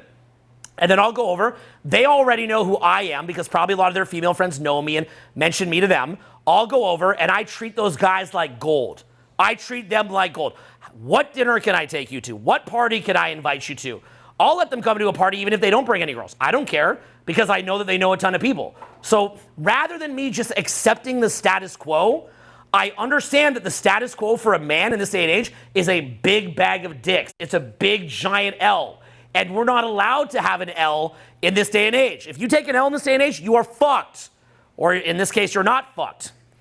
So, okay? So I understand that. So basically what you guys have to understand is that society has moved to massive amounts of individual self-development, and it's moved in that direction specifically because the system is not protecting us anymore. And it may get back there or it may not. Usually what it takes is that a group has to get shit on for about 50 years until they eventually wake up and they say never again, and then they collectivize, and then usually what happens is that they do things to look out for their interests, but they go way too far. They go way too fucking far. So they initially get public empathy, and then eventually they just become fucking annoying because they can't stop, and they make it their job to complain all the fucking time, and then that just ruins it for everybody, for that group, and then eventually people lose empathy for them. But usually what happens is they make a lot of progress, and then some of that progress gets rolled back because they don't know when to shut the fuck up and just take the win and stop complaining all the fucking time. So eventually, guys will probably do that, and that's fine.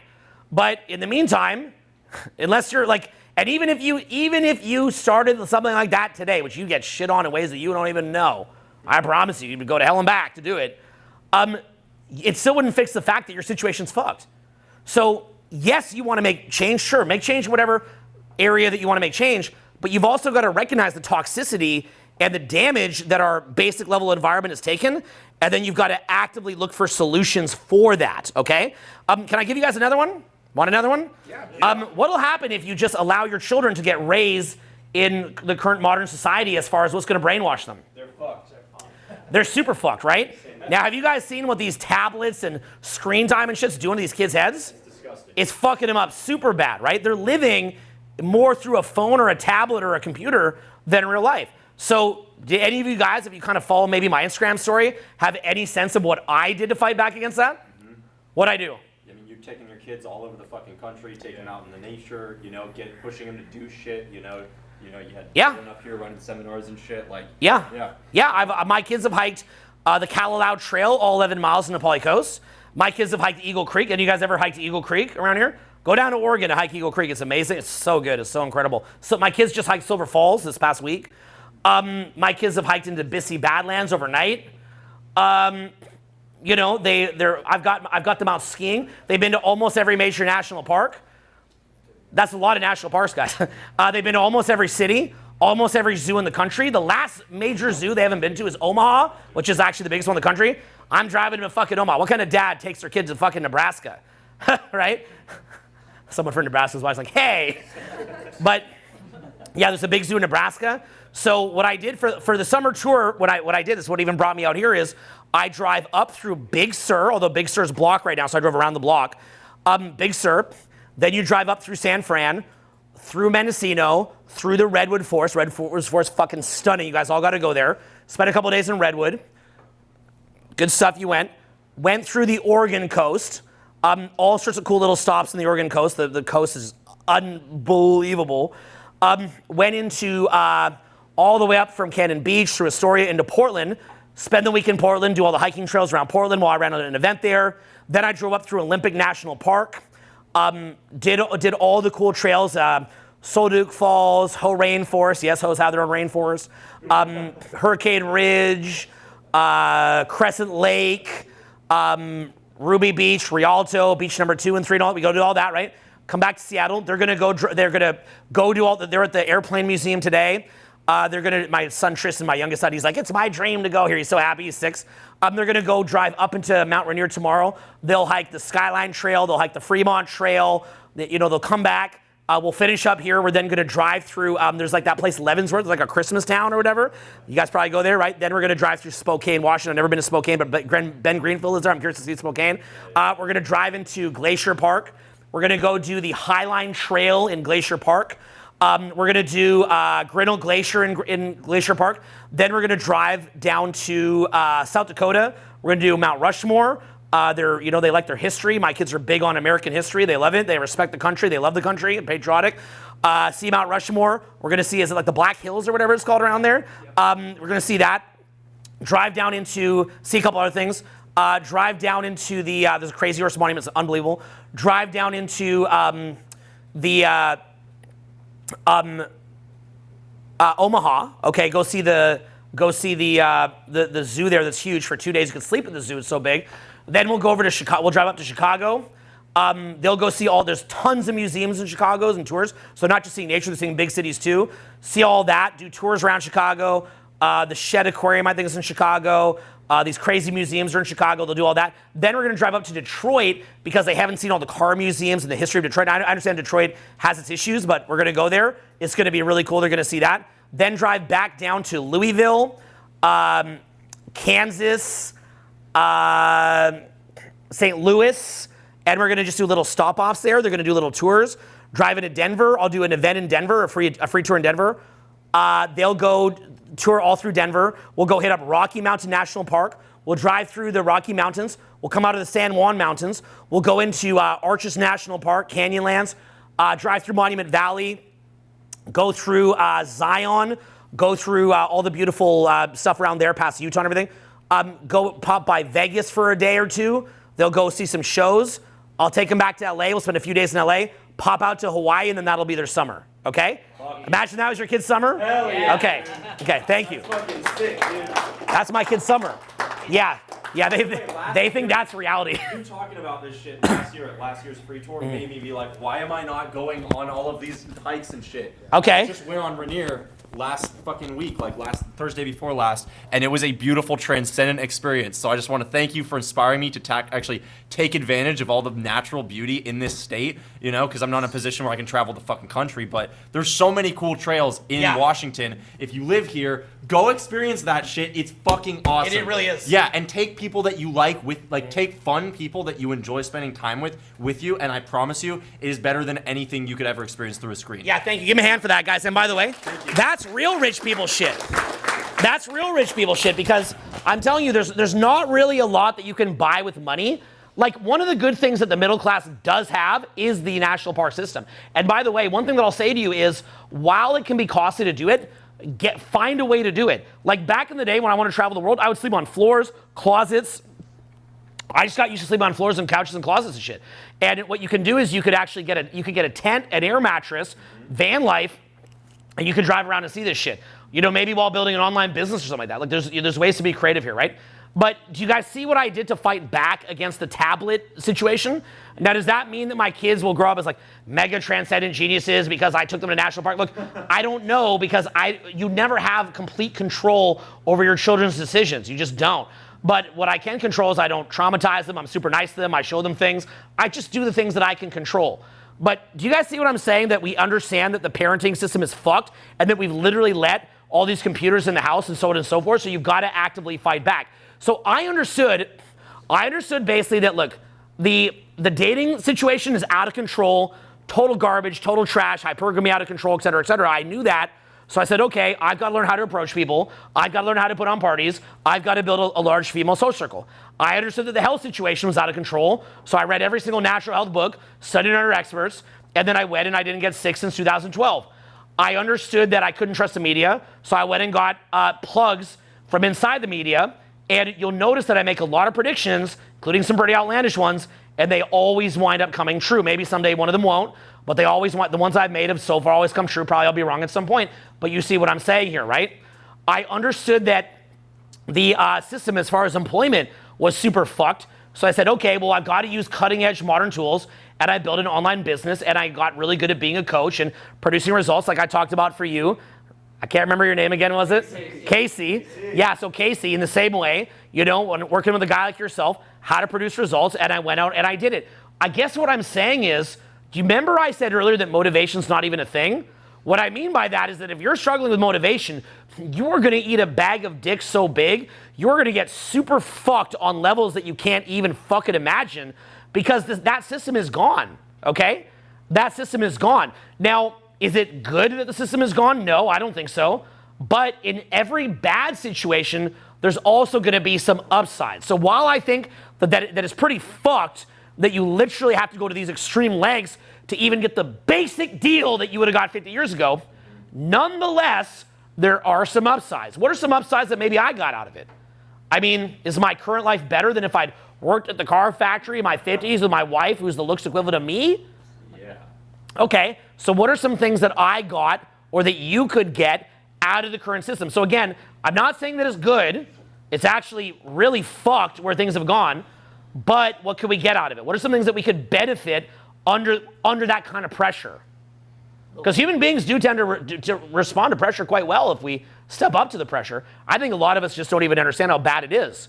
Yeah. You know, once you start thinking how bad it is, then you'll start stepping up to the pressure. I knew intuitively how bad it was. I could see it. That's one of the I saw it out in my dad. I could see this stuff. That's one of the biggest benefits I've gotten from just consistently watching your content, because, like, I mean, you know, it makes me look like a bitch, but I've struggled with that whole motivation thing at times, and I think that the biggest reason where that comes from is it's just short-term thinking of the complacency that comes from being more comfortable now than the initial pain that you have to put yourself into to build momentum. And so you have to kind of like have the long-term vision to see where the trajectory is going and see the pain that you're going to incur if you keep doing the same shit, and sort of like pull it from the future into now. Did you guys catch the key point of what he said there?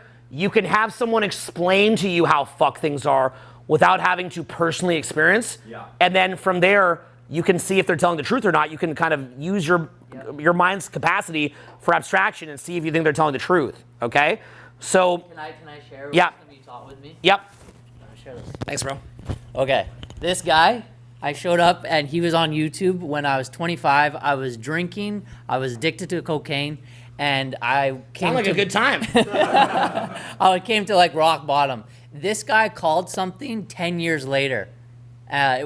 So when I was 25, he made a call that when you get to 35, I look back, I dated the time, you were 37 at the time when you told this, and you talked to me into the future, and what you said to me, I actually actualize now. One of the things you said, it was one of your 3-hour pieces of content. One of the things he said to me at 25 was on YouTube, was that when you get to 35, you're gonna start to look around at the people and the friends that you used to be with, and you're gonna say this, I'm gonna say it exactly how you said, car crash, car crash. Okay, that's okay. Car crash, car crash. And now I'm metaphorical. Yeah. And now I'm 35, and I actually see that with my friends, and I've gone back, I've been out of my country in 8 years, I come back and seeing the people that I know, and I stayed sober from that time at 25, and it actually actualized, and I didn't have to go through that. You saved me 10 years on that, so thank you. Bro. That's awesome.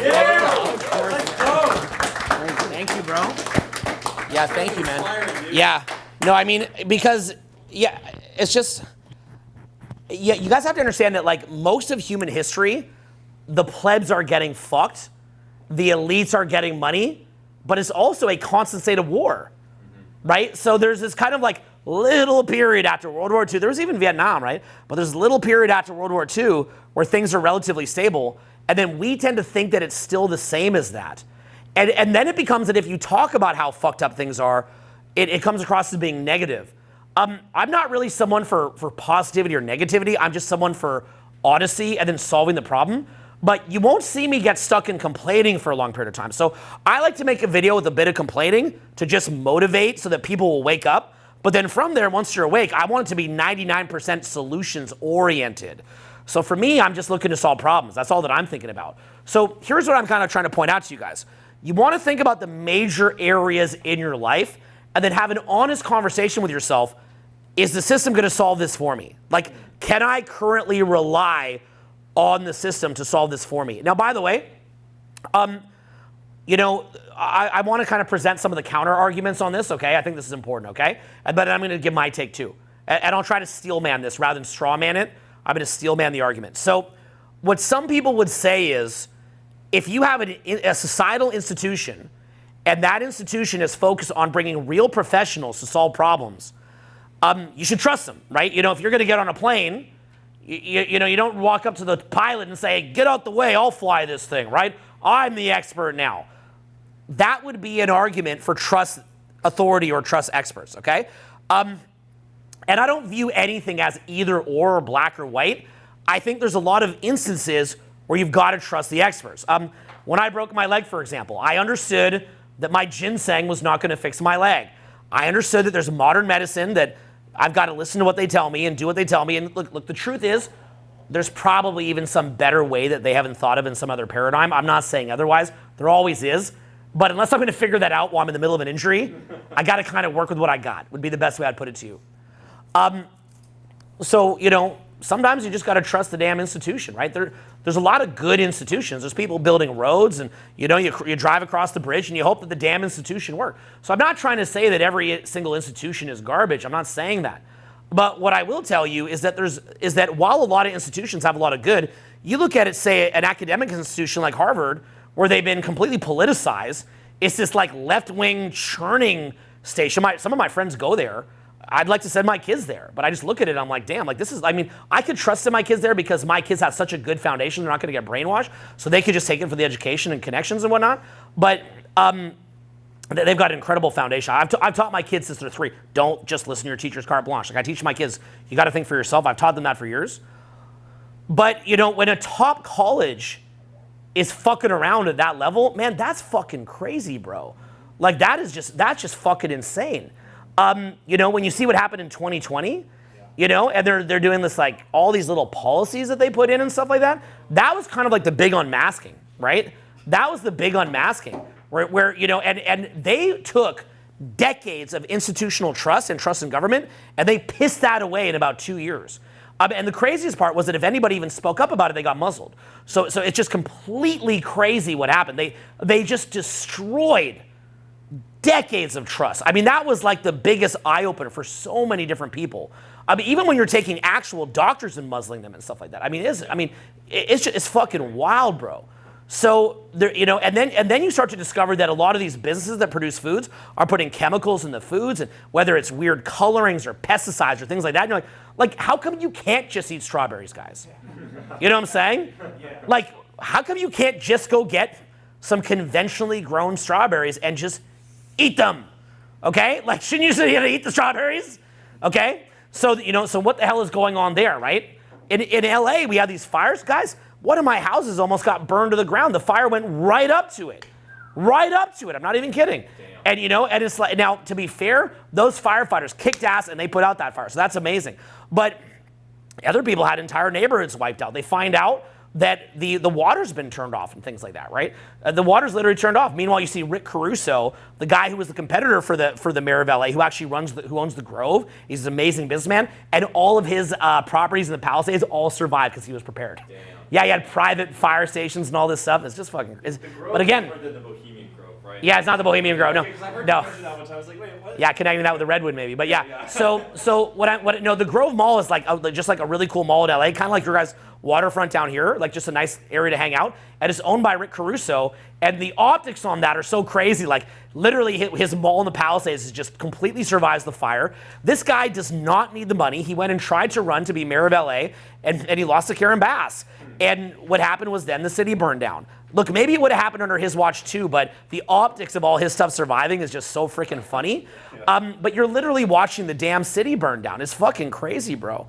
So You know, we're all told to to lock down and shelter in place, and then there's all these crazy protests, and somehow that's okay, but you can't keep your business alive. And it's just crazy. Well, it's just a bunch of stuff like that where the institutional trust, people's entire businesses getting destroyed. I watch so many incredible businesses. Look, if you guys were in LA right now, I would tell you to go eat at night at Pacific Dining Car, the best late night restaurant I've ever seen. That's completely bankrupted. You can't go now. They got bankrupted. And there's so many other cool places that were just destroyed by what happened. So what I'm getting at with you guys is, while you can trust institutions to a degree, it's not black and white. You're no longer in a position to trust institutions or the system blindly. You just can't. And I hope that we get back to where we could, but we're not able to right now. And that's because there's no longer pushback. There's just not. So you guys ever heard the expression, strong people make good times make weak people make bad times make strong people. So we are at the end of that cycle to where all these like end of the empire things are beginning to happen and everything's going to shit. And as a result, we just have to be a lot more responsible, okay? So what are some good things under that kind of pressure that will happen because you're put under pressure like that? Because there is some positive. Action, yes. Well, let me give an example. I mean, if I could have just say, met my high school sweetheart at 16, got married at 20, would I have my friend who I just called on the phone? No, I wouldn't have that, right? If I thought that antibiotics would save me, would I have learned everything I did about natural health to not get sick since 2012? No. Okay. If I'd had a cushy job waiting for me, and then I just would have worked at the car factory, would I have built this cool business that I have here where I have freedom and creativity and all these cool things I get to do? Would I have done that? No. Okay. If I would have just simply accepted, okay, I'll have a wife who's kind of like at my level and paired off with her, would I have wound up dating famous models or actresses or all these other interesting girls that I've dated? Would that have happened? No? Okay. If I could have trusted my kids to maybe play in their local suburb with the other kids on the playground, would I have been as likely to take them to every zoo in the country? I probably would have done it, right? So have you guys ever heard the expression, the enemy of the best is the good? Okay, repeat that after me. Say, the enemy of the best is the good. Okay, I got to work on my little repeat things there. Tony Robbins, he's so good, man. Like, I've been to Tony so many times. He'll get the crowd to do the perfect chant. I'm always like, the enemy, everyone's like stumbling over each other. But I got to work on it. But yeah, a lot of this stuff can really motivate you. I mean, if I would have not had to read as much as I did, I wouldn't have read as much as I did. So I think in a lot of ways, a society that's a little bit fucked up can also be very motivating for you to take a high degree of action. Now, what I see, a lot of what I see is this, though. A lot of the view counts on videos, if it's just straight bitching and moaning and complaining, those videos tend to be very, very high and they explode. But if it's a video that is very heavy on solutions, what kind of distribution does that get? No, not very good.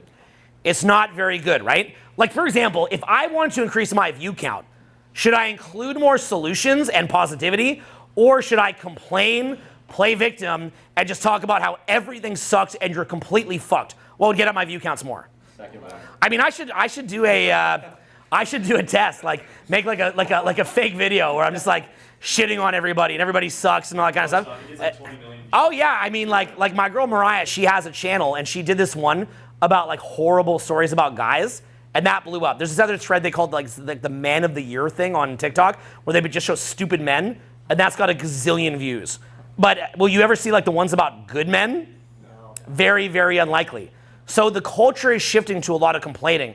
I think that we have to, on one level, yes, recognize what's happening. I think a lot of the podcasters do a great job of just doing interviews where people just reveal how fucked in the head they are. Like, you guys ever seen these podcasts where they'll just bring on a bunch of people and they'll talk about like how entitled they are and all their demands and just how completely delusional they are, and they'll do like a cat calculator of how delusional they are and things like that.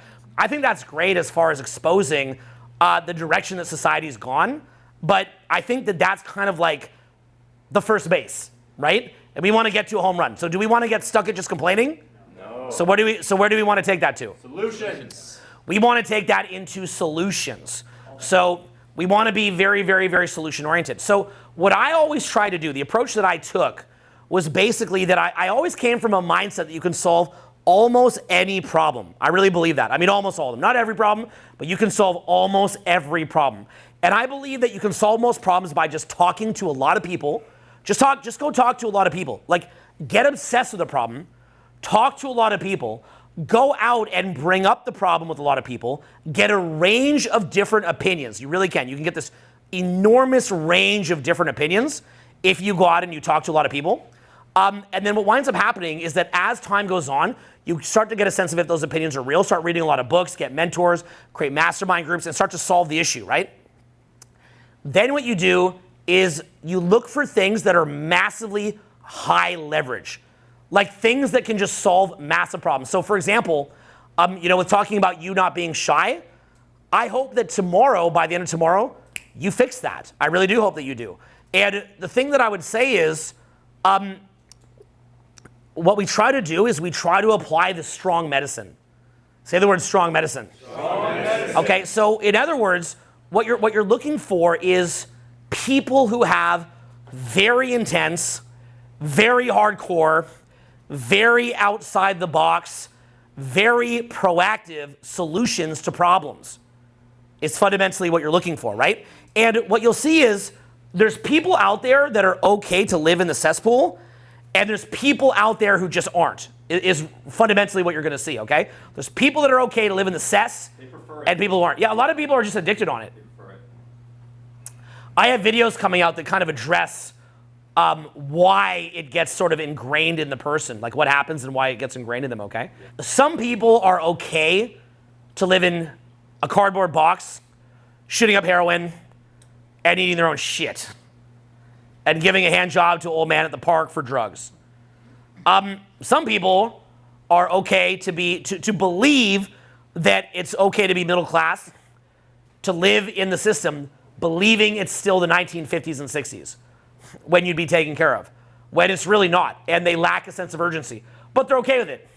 And maybe they're not going to do heroin or crack. You know, I saw a guy just huffing crack on the street today. It's crazy. Maybe they don't do crack. Yeah, welcome to Seattle, yeah. But maybe they do a lot of TikTok. Maybe they just engage in a lot of diversions, right? So that's your version of crack. Yeah. Okay? And you're like, oh, I don't do crack. I'm doing okay. Find the person who views your average lifestyle looking like a homeless person doing crack. Okay, find someone like that. Yep. I worked in a supportive housing site for a year, and I watched these people like really destroy themselves. And in that process, I saw like my own version of that, which is like I've got massive addiction to the phone. I could be more specific, but that's the. So you were able to recognize like I'm not those patterns by seeing people at the bottom. You were able to extrapolate those patterns into yourself, even if it's not as bad, so to speak, but you're able to see the pattern. Well, I read Gabor Mate's book, your recommendation. Thank you. Good book, by the way. Yeah. In the realm of hungry ghosts. Yeah, so I see that in myself so much, and then also like it doesn't just stay small either. So like if you allow yourself to eat a small amount of garbage, you just kind of get more and more garbage, and it's like magnetic.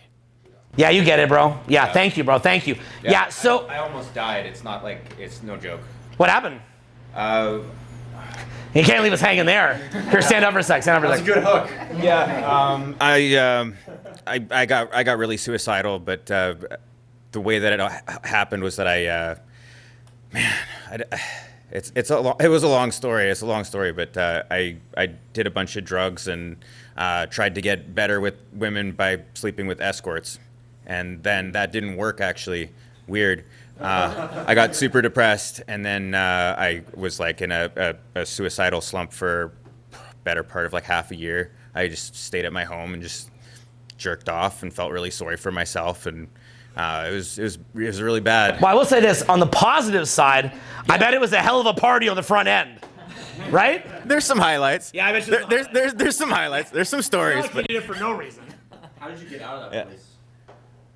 Well, like I hit a wall. I was on like Vyvanse, and then I was also taking cocaine. So it was like the one is like legal and like the right thing to do, and the other one is like the wrong thing to do. And they're not that dissimilar, in my opinion. People could have their own perspective, but from my personal experience, I didn't find them that different, which was startling, because it's supposed to be like, oh, you go get help from the doctor. not drugs from the doctor. And yeah, and then I hit a wall where like even when I was having sex, I didn't enjoy it. Wow. Like literally, I'm here with someone having sex. They want to have sex with me. I'm not paying for it, and I just can't even enjoy the intimacy. I can't enjoy it. And I just like walk around and like this sort of like dissociated like fugue state, and just like eventually I called my mom and I told her I was thinking about committing suicide, and then I moved back in with my mom at 35. So it's super cool, you know. Yeah, do drugs and stuff. Yeah, give me a hand, guys. It's awesome. You made it. Yeah, I'm here. Thank you, bro. You are. And A lot of people don't. you know what, too, is like... Well, I wanted to thank you because like in that place, I actually did make it onto a Zoom call with you, and I was like smoking hand-rolled cigarettes and drinking whiskey on the call, but like just disappearing off camera for that.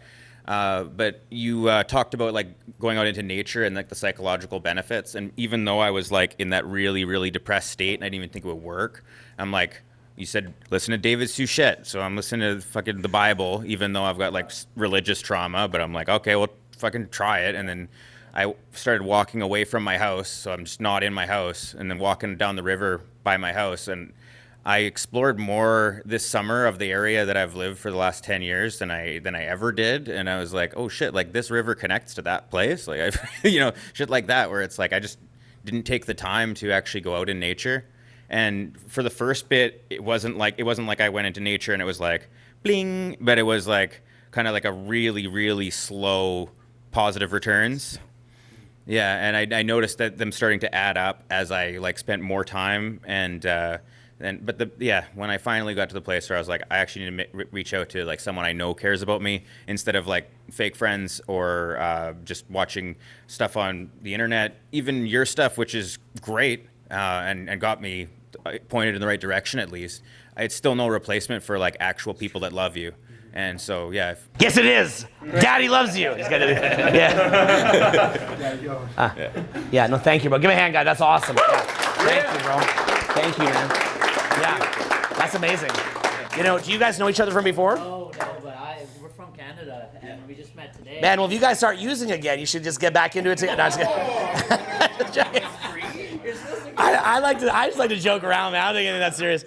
Yo, because like, one of my ex-girlfriends, she would work at poker games during COVID, and like, oh, yo, like talk about institutions, like all these like literally like top political officials and policemen and all these people running the city would be at illegal poker games, railing down cocaine and bagging hookers at these things. Oh, major actors are at these things. It's fucking crazy. And she would go to this because she couldn't have a job during COVID. But anyway, she would tell me, that's why I was bitching a lot of time too during lockdown, because I'm literally hearing about all these major officials that are locking us down and out no mask, doing coke, banging hookers, you know, at an illegal poker game.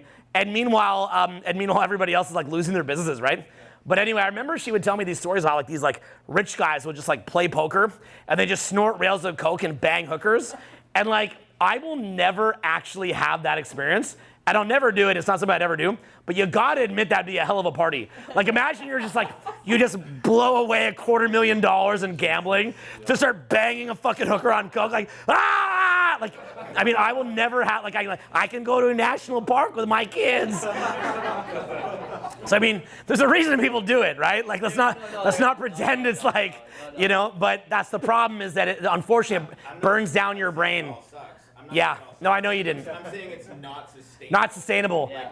It's like if you take your credit card and just swipe it and swipe it and swipe it and swipe it and you're fucked. There's no more happy chemicals in my brain, so even when I do positive shit, it don't feel good about it. Yeah, that's it. Yeah, could you, I'm gonna come back to him again for a second, but this is a big day. But like, yeah, mention that, because I think when people, so give me one sec. So when people, because when I bash on drugs all the time, it's not that I'm saying it's not a hell of a party, but what I'm saying is it's not sustainable. And so what happens is that it's kind of the deal. The devil gives you something on the front end, but on the back end, it'll fuck you up. So how do you explain like later, after the party, it begins to wind down, what happens?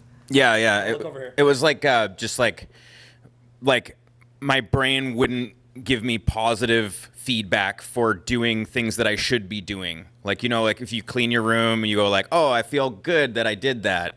But like, imagine like you clean your room and it's just like, well, now the room's clean. I still feel like shit, right? There's nothing in my brain that can produce a good feeling anymore because my brain used all of those chemicals to reinforce like, hey, you should be doing drugs and sleeping with prostitutes, right? So it's like giving me very bad advice, right? Very good advice.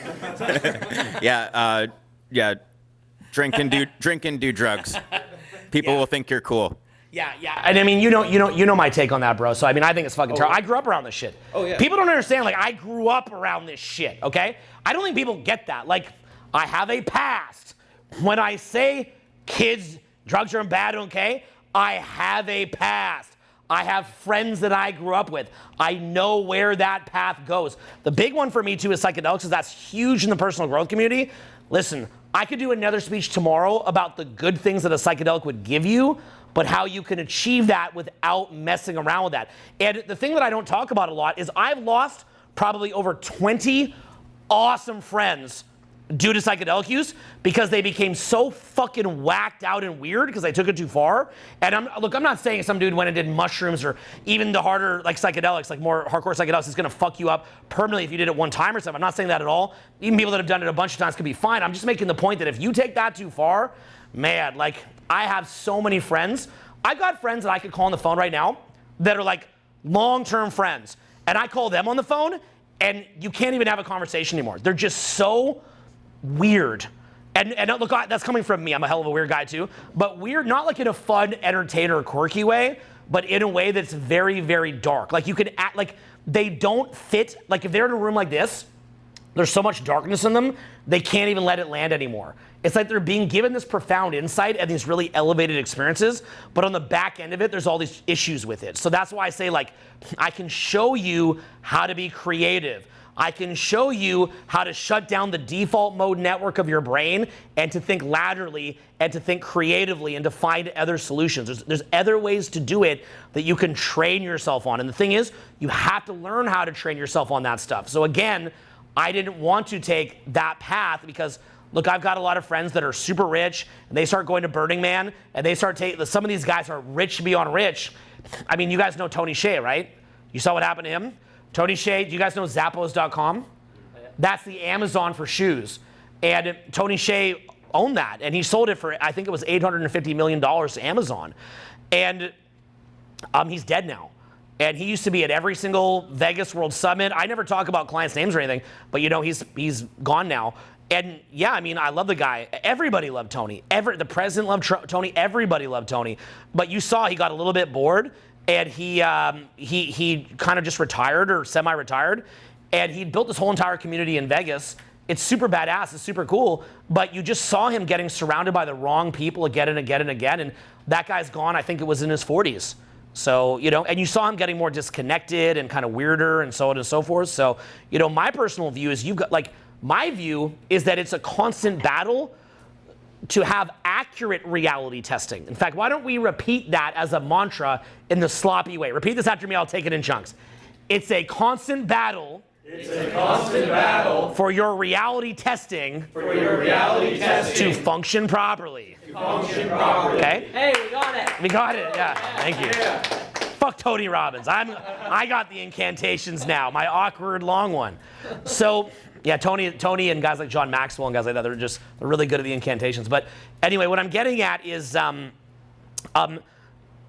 your mind has to be constantly looking to falsify data. It's kind of looping back in with what we've been talking about today, right? Your mind has to be constantly looking to falsify data and to see where your paradigm is limited and to see where your paradigm has you in a small box and to realize there might be an entirely different paradigm that they're not aware of. So you know, for example, if you talk to somebody in modern medicine, you know, maybe you go to a liver expert and you say, hey, tell me about the liver. And they'll tell you about all these different things in modern medicine they can do. But if you ask them what are the top foods that could help your liver, you know, there's a bunch. They're never going to say artichokes or turmeric or things like that. They're just not going to say that stuff. They don't know what it is. They're stuck within a limited paradigm. Again, I'm not giving medical advice here. I'm just sharing experience. But something as simple as this, my son Dylan, when he was being born, I was curious to learn a bit more about the birthing process. So I looked up this documentary, I think it was Netflix, something called The Business of Being Born. Another one's called Born in the USA. And it was probably propaganda for midwives. So I understand that everything has a bias. I get it that everything is biased. There's probably a lot of disadvantages to midwives and advantages to midwives, probably a bit of both. So I understand when I'm looking at propaganda for either side. But nonetheless, there's going to be good information within that propaganda. And one of the things they said is that by the woman lying on her bed in the hospital trying to give birth, it's just not a good position for women when they should get up and twist around. So, and they said what happens is that then the woman can't get the kid out, and then the doctor wants to get the damn job done so they can go home to go get dinner with their wife, so their wife doesn't bitch them out, or vice versa, or husband doesn't bitch out, whatever. Haha, PC. Right? And then a lot of women doctors, I'll give it. But what I'm getting at is, I watched that. So they said that the way they initiated was something called Pitocin. And that kind of starts the process to where maybe it will help the baby come out, but maybe it initiates a C-section. So I remember they were about to give them all my kids Pitocin, and I said, hey, would you mind if just for a sec she could get up and move around? And look, guys, I'm not giving medical advice. You figure this out. I'm just sharing an experience. It's just an anecdote from a documentary, okay? So I'm not claiming I know more than a doctor because I watched a Netflix documentary. But it was just interesting. I said, hey, guys, would you mind if she got up and walked around? They're like, no, she can't. I said, it's kind of a little weird. Like, she's able to get up and move around. Like, why can't she get up and just twist around a little bit? Like, are you serious? They're like, no, she can't. I said, look, I'll back off this. You guys are the doctors. I'm not a doctor. But you got to at least give me a reason why. And if you can't give me a reason why, I'm getting her up. I'm sorry. And then finally, one of them said, well, for insurance purposes, we need to keep all these monitors on her. So, in order to be solid for insurance, we can't let her stand up and get off the monitors. I said, all right, well, guys, like, come on. Like, and then another doctor came in who actually was like a total badass. I love this guy. He goes, she can get up. Relax. She got up. Man, Dylan came out of her in like 2 seconds after that. It was real quick. None of this C-section, nothing. I mean, and again, I'm not a doctor. I don't know if that applies in most cases. I don't know. I don't have an answer. But it was just, okay, maybe that's just a fluke anecdote. I don't really know, guys. But it was just interesting to think that their paradigm is like, have to protect for insurance, have to keep the monitors on, administer the Pitocin, right? They're not thinking beyond that box that they're in. There's a book called In the Bed with Procrustes. And the whole idea of that book is that the mythical character Procrustes had this hotel, and you had to fit in, and everything's perfectly aligned. So if they try to put someone in the bed, if they don't fit in the bed properly, they either chop off their feet or they chop their head off. That is a lot of modern society. Modern society is built in a way where everything's meant to kind of fit in this perfect box. It's meant to function. And you don't realize that you're going to get your fucking head chopped off because you're trying to be put into this perfect machine where you may not fit. So you've got to be aware of that and actively seek out solutions. And while I think it is good to be bitter to an extent that the system has fallen apart, you've also got to be honest that you're complicit in that falling apart. Like, you've allowed it to fall apart. It's not like you did, like, I know you made a post on Twitter or something, okay, cool, but, or X, but you didn't really do anything to change it. So if you didn't do something to actively change it, and by the way, just getting in front of some movement that you haven't looked into the background of it does not mean that you're inspiring change either, right? Because by the way, they'll tell you like, oh, you should support this cause or support that cause. You're like, I support that cause. You don't realize you're being fucking played. So be careful what you even support, because you could be getting fucking played, guys, okay? Played in ways you wouldn't understand. Look up Mike Benz if you want to understand how bad people get played. It is crazy. Look up Mike Benz. You might want to write that down, okay? See how bad people get played. He was even on Joe Rogan twice recently in the same month. So that guy's killing the game. And he'll show you how you get played. So you want to be, but you have to understand that to some degree you're complicit in what's happened. And then from there, stop being mad about it. Ask yourself what social impact that you can make, and make sure that you study your topic of interest and look to falsify the data and see if you're even right about your opinion. Because I think a lot of people that want to make change, they don't do that. But then what I would say is realize that you're in this system and that you're going to have to adapt to the system that you're in, and you're going to have to be very, very aggressive and very, very creative about it.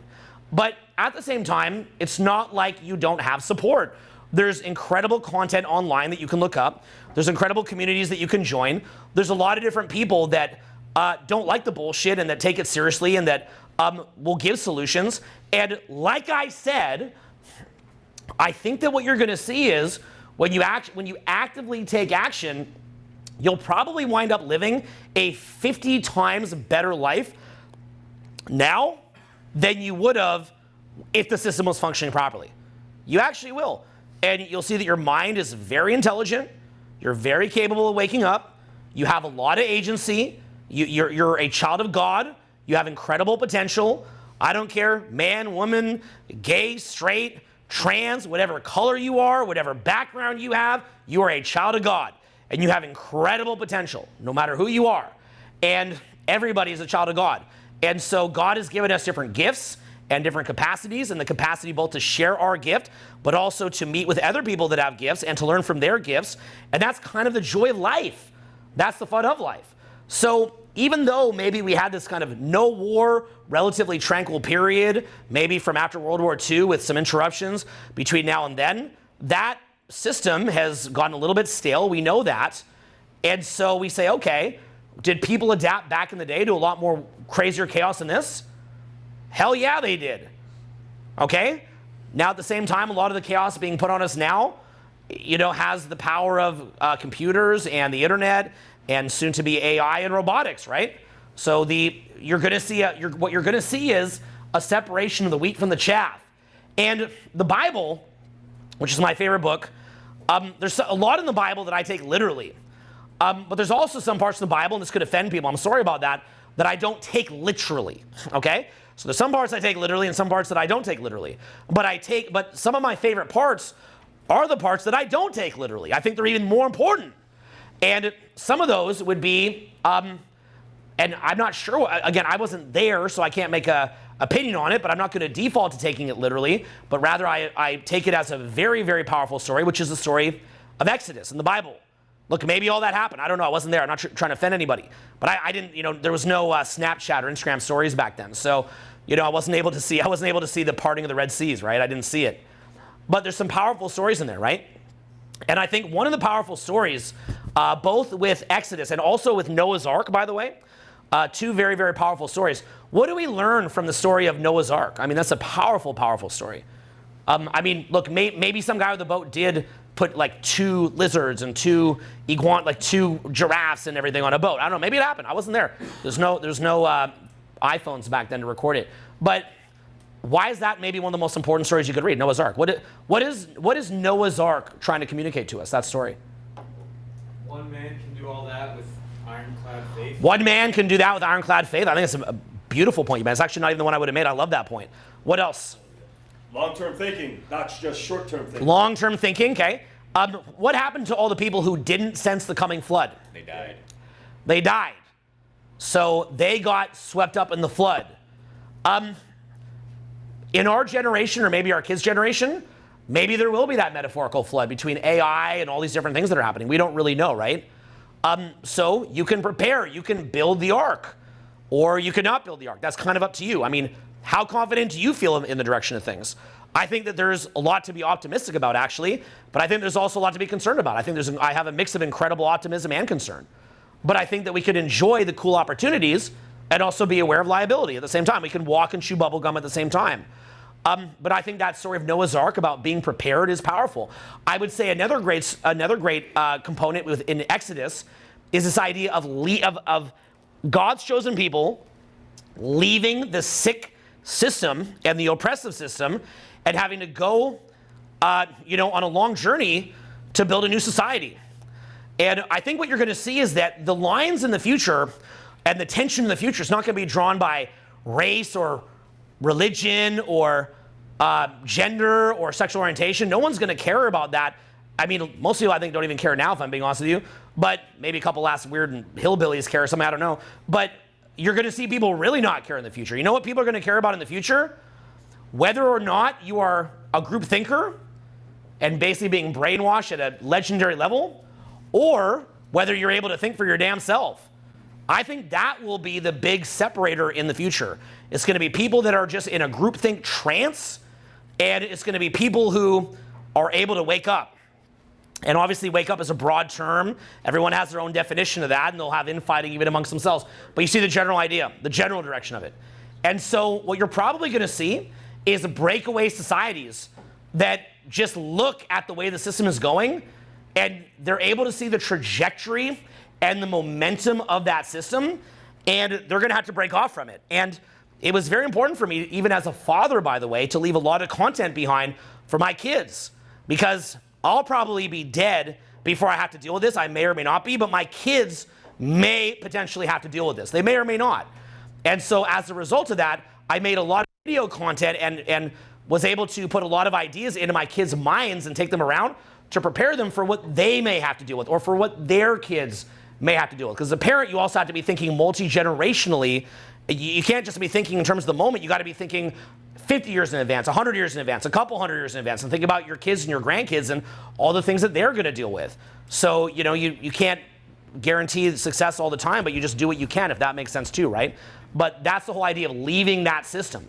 Because our children, and maybe even us, will have major decisions to make of, do you plug a chip in your brain?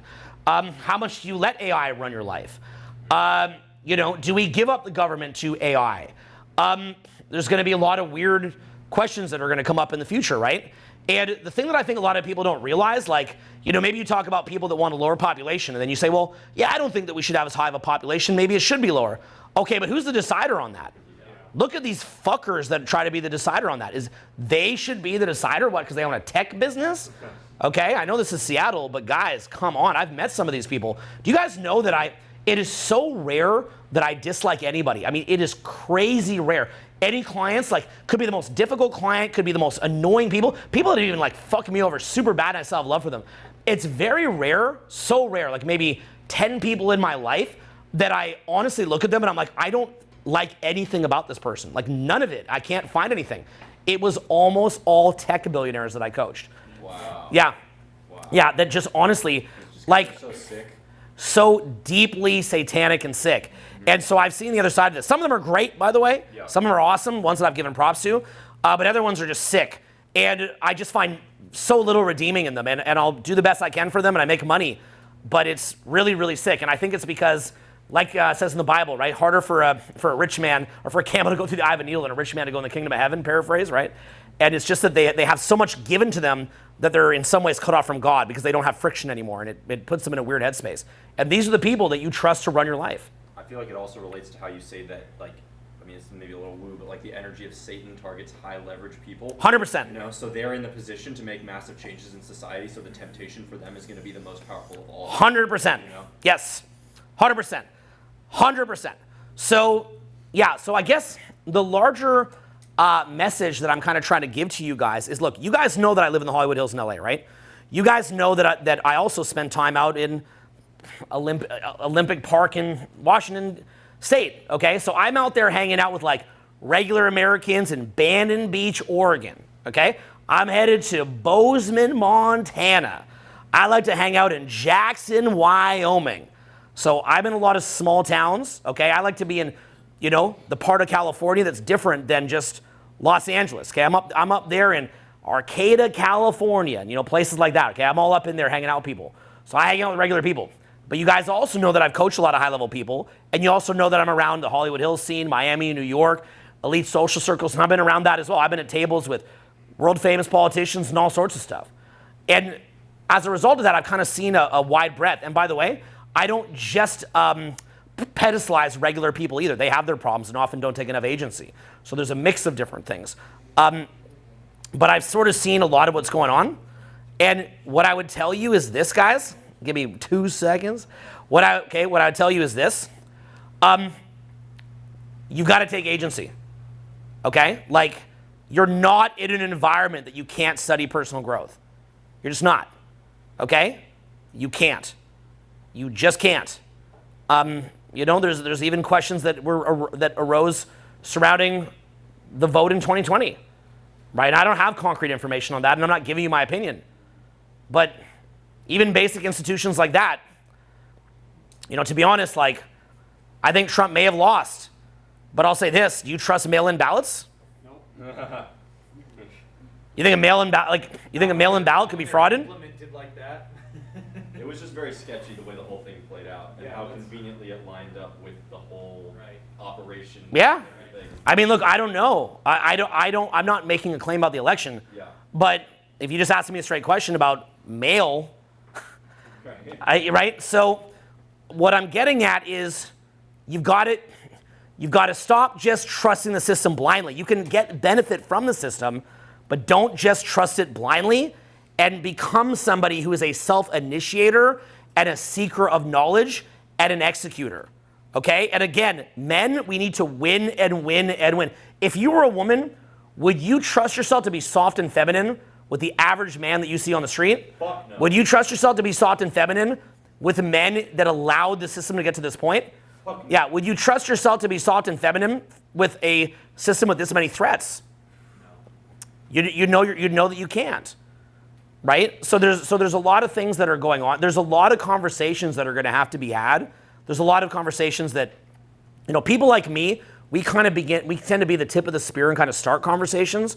We're not necessarily the people that have it at like a national level.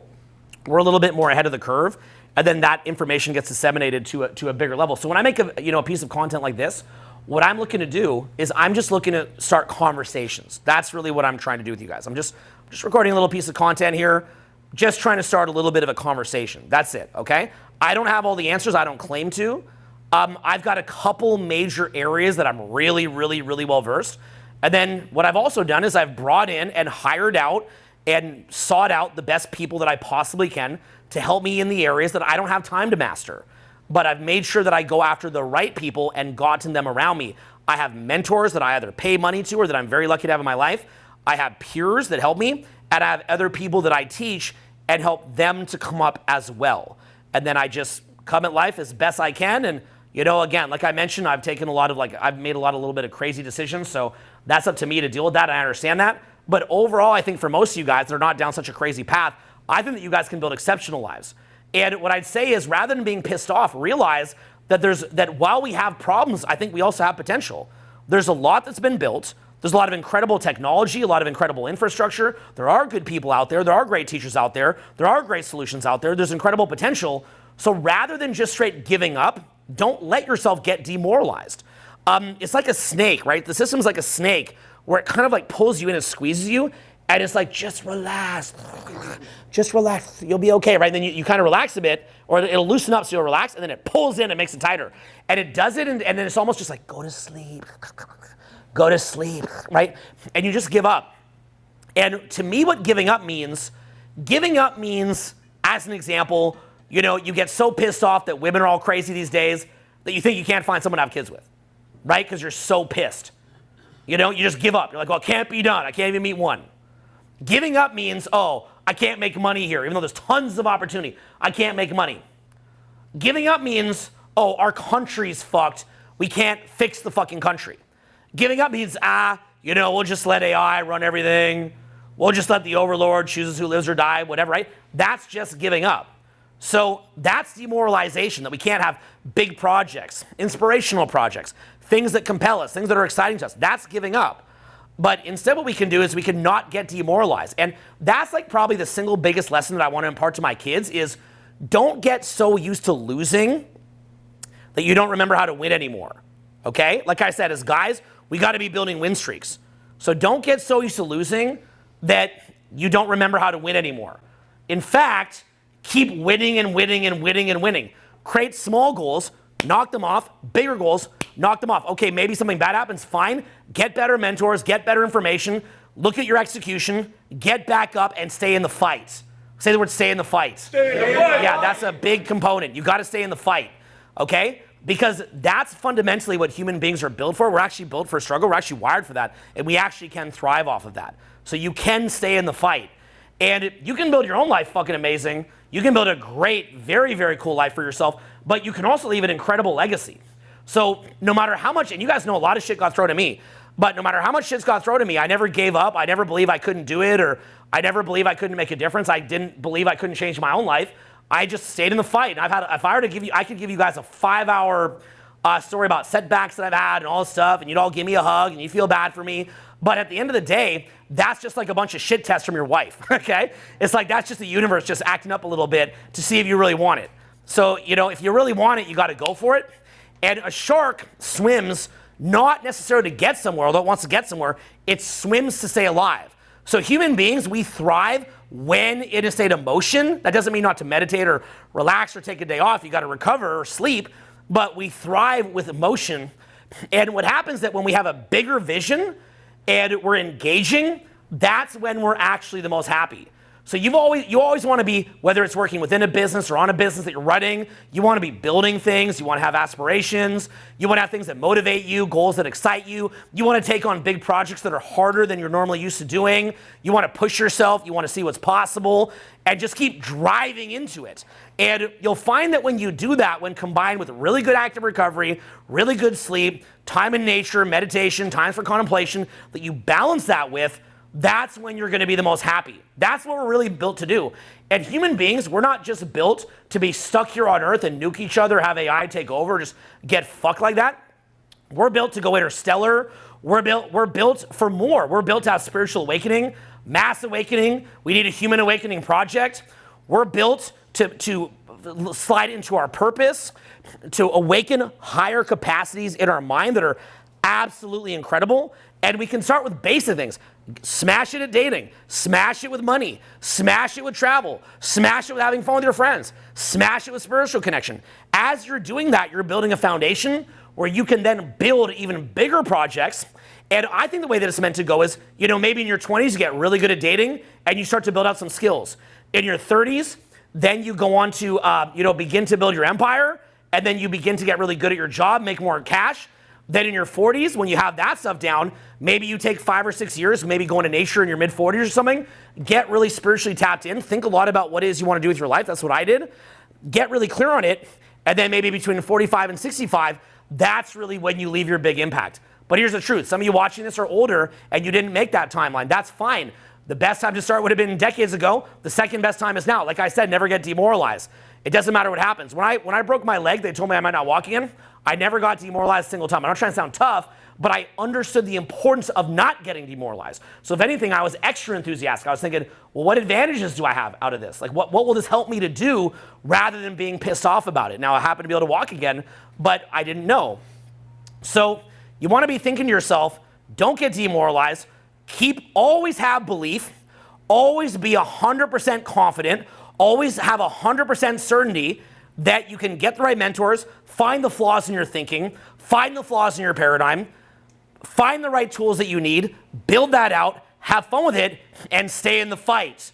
And then other people, after you're dead and gone, your work will live on through them, and they can build on what you've done as well. And that is really what I would pound into my sons just over and over and over. It's like, don't let them steal your soul. Don't let them demoralize you. Don't let the situation demoralize you. You have agency. And by the way, you guys are mostly in here American. Look, I'm saying this as a Canadian, as like an external consult. That's the American way.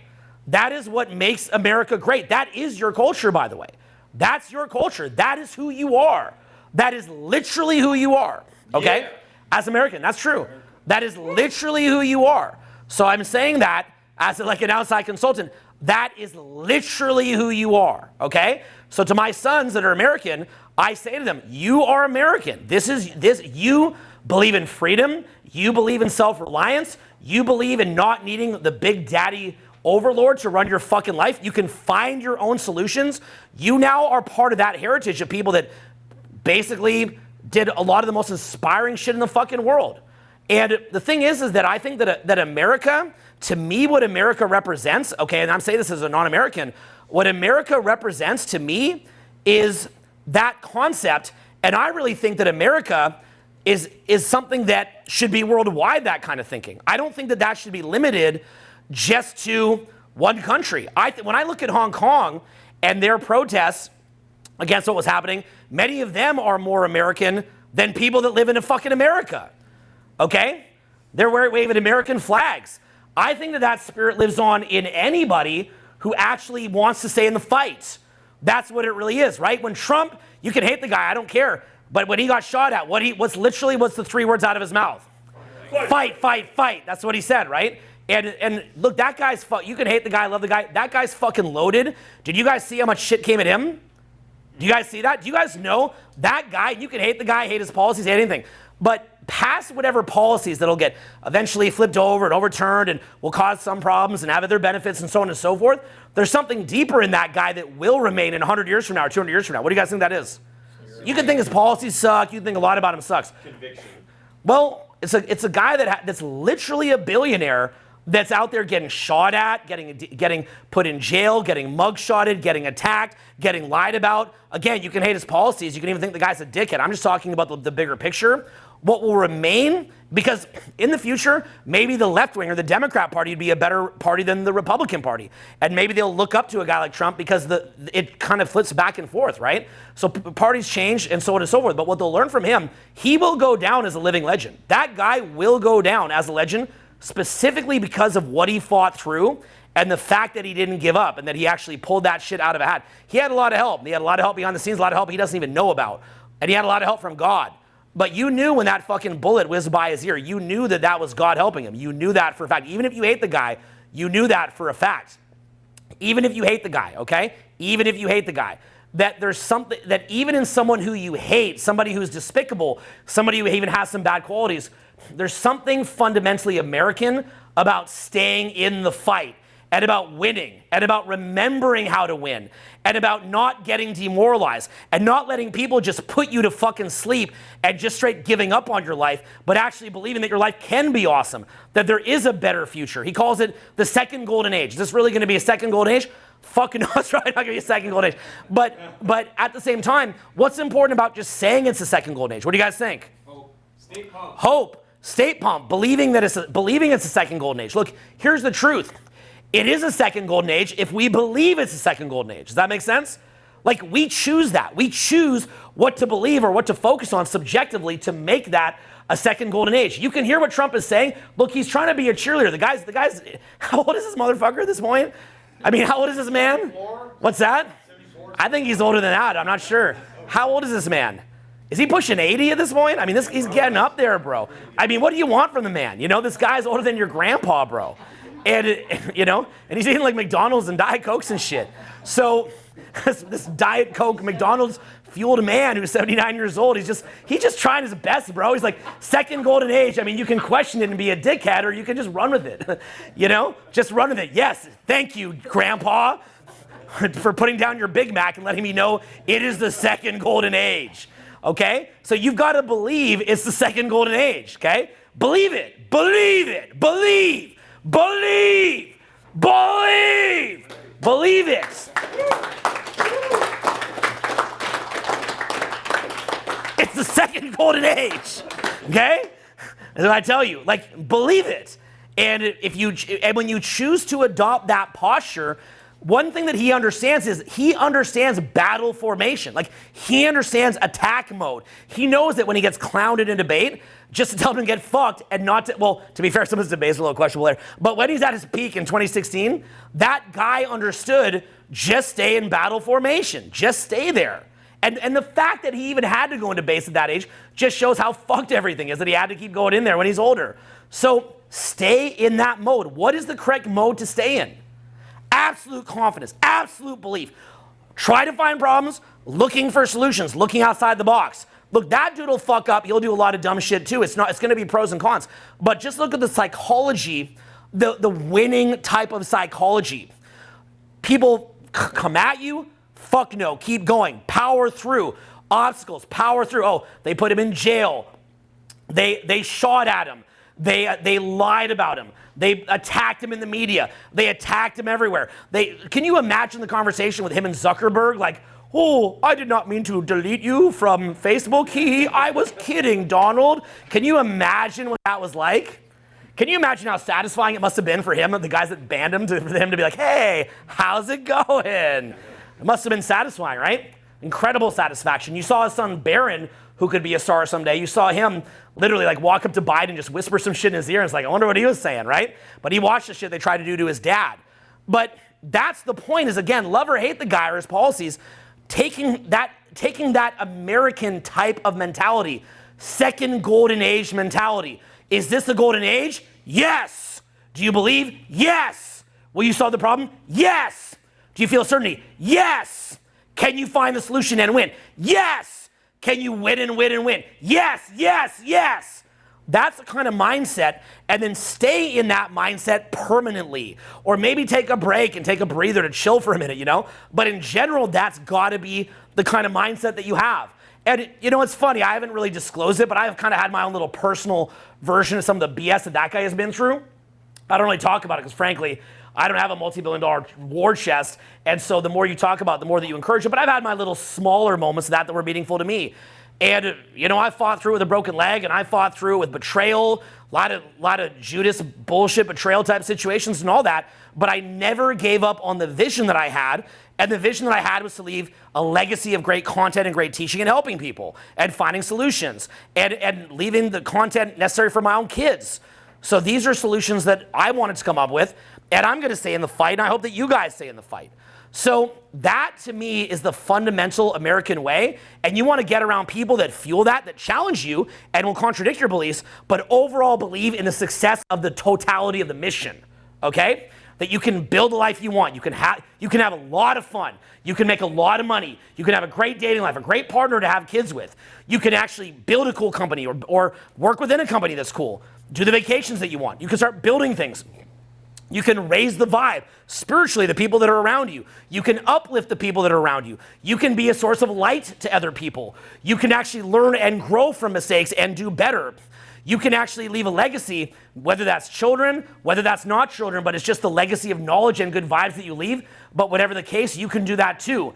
And if you just keep believing that, and then you focus on just laughing and having fun during the process, or maybe taking some punches to the face, but just getting the fuck back up and staying in the fight, honestly, you could do whatever you want with your life. But again, you'll look at the TikTok and the short form content and the brain rot and all that, and it's pulling you in. And instead what you've got to do is get around the right people, get the right mentors, get the right peer group, get the right mastermind, go and help other people take leadership positions, clearly define what it is that you want to do, continue to scope down what those goals are, what you're trying to get out of life, what lights you up, what you find fun. And here's what you'll find. It's as simple as this. You remember I said it was the reason why I did the things that I did? What'd I say? Was it that I had to do it? Do I have to do it? No! I did it because I found the other shit fucking boring. It's just understimulating and fucking boring. And when you don't engage with the kind of direction, I'm not saying specifically, but the general direction that we're talking about here, what happens is that by the time you hit 40, you get brain rot. Okay? And the age at which you should have been your most intelligent, your 40s, your 50s, your 60s, and beyond, getting sharper, happier, more present, more tapped in, brain working better. What do you see in a lot of people that are in their 40s? Oh, dead. They're slowing down, and they're like an emptied out husk. They've given up, the snake has enveloped them, and they are just dead to life. And even though their body is walking around, it is like a dead corpse, and it's just animated. And that's it. And it's in the group think, and it doesn't want to be disturbed, and it's in a super cope, okay? It's just in a Jurassic super cope. I just don't want to be annoyed and bothered. Just give me my drink and my TV or whatever. It's like they get calcified. And a super cope, as you get older, you should be looser, laughing more, smiling more. Even though you've been fucked over, maybe gone broke, had injuries happen, had people die, bad stuff happen. If anything, that should make you appreciate life more. That doesn't mean that the second that it happens that you're not crying or upset. But once you get your shit together, you can appreciate your life a lot more. And then continue down the path and choose to stay in the fight. And like I said, the fundamental American mindset, for you guys that are American, this is who you are, okay? You don't like it? Go to China, okay? This is who you are. This is your identity. This is your identity. This is what it means to be American, okay? This general direction. Freedom, looking out for yourself, and not needing some overlord and sucking their dick. Okay, thinking for yourself and building the life of your dreams.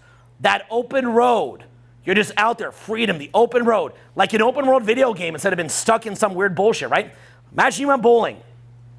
And at first you're having fun bowling, you know, you throw the ball down and occasionally it goes off to the side. What makes it feel good when you hit the pins? That you're actually bowling.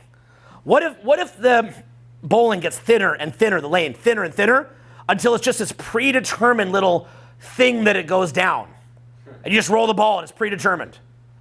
Yeah, you hit more balls, but is it satisfying? No, it's actually the losses that make it satisfying. It's who you had to become in the process that provides the satisfaction, the flavor, the texture. You have to have a palate for it. And here's the bigger issue too. Yeah, maybe you wouldn't miss shots like that, but who decides the direction of the bowling ball? You see that? Because that's the ultimate loser mentality, right? You might like the idea that you never miss a shot, but do you trust somebody else to decide how that lane gets built? Some random person that you never met, and they're going to decide how that bowling game even works. So you don't even get to play bowling anymore. Maybe the guy that builds the new game is actually really good at it. But maybe, like a lot of government employees, he sucks. And so, even though a lot of great government employees too. So you see where I'm getting at here, right? So you want to be in the fight. You want that open game. But what's going to happen is culturally, what you're seeing is, again, good times make weak people, or weak people make good, or strong people make good times make weak people make bad times. You're seeing it move into that zone.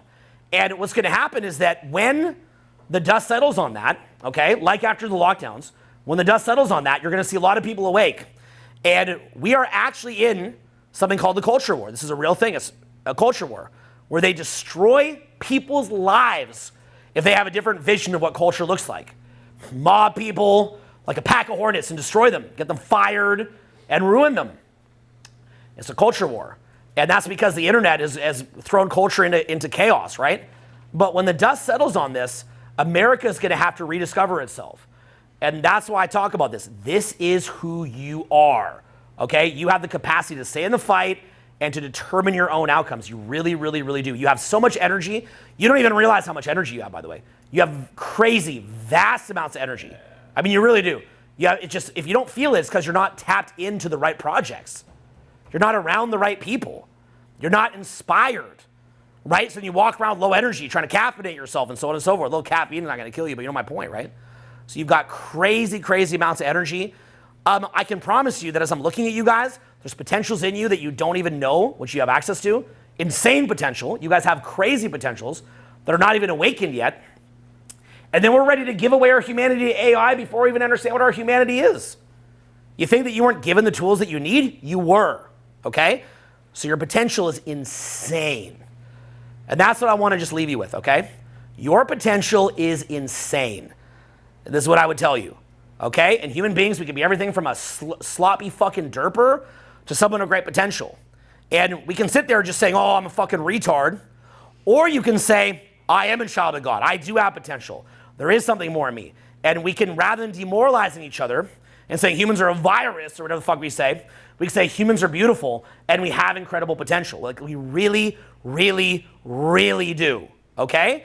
And that's something, we need a human awakening project, and we need that to begin to shift.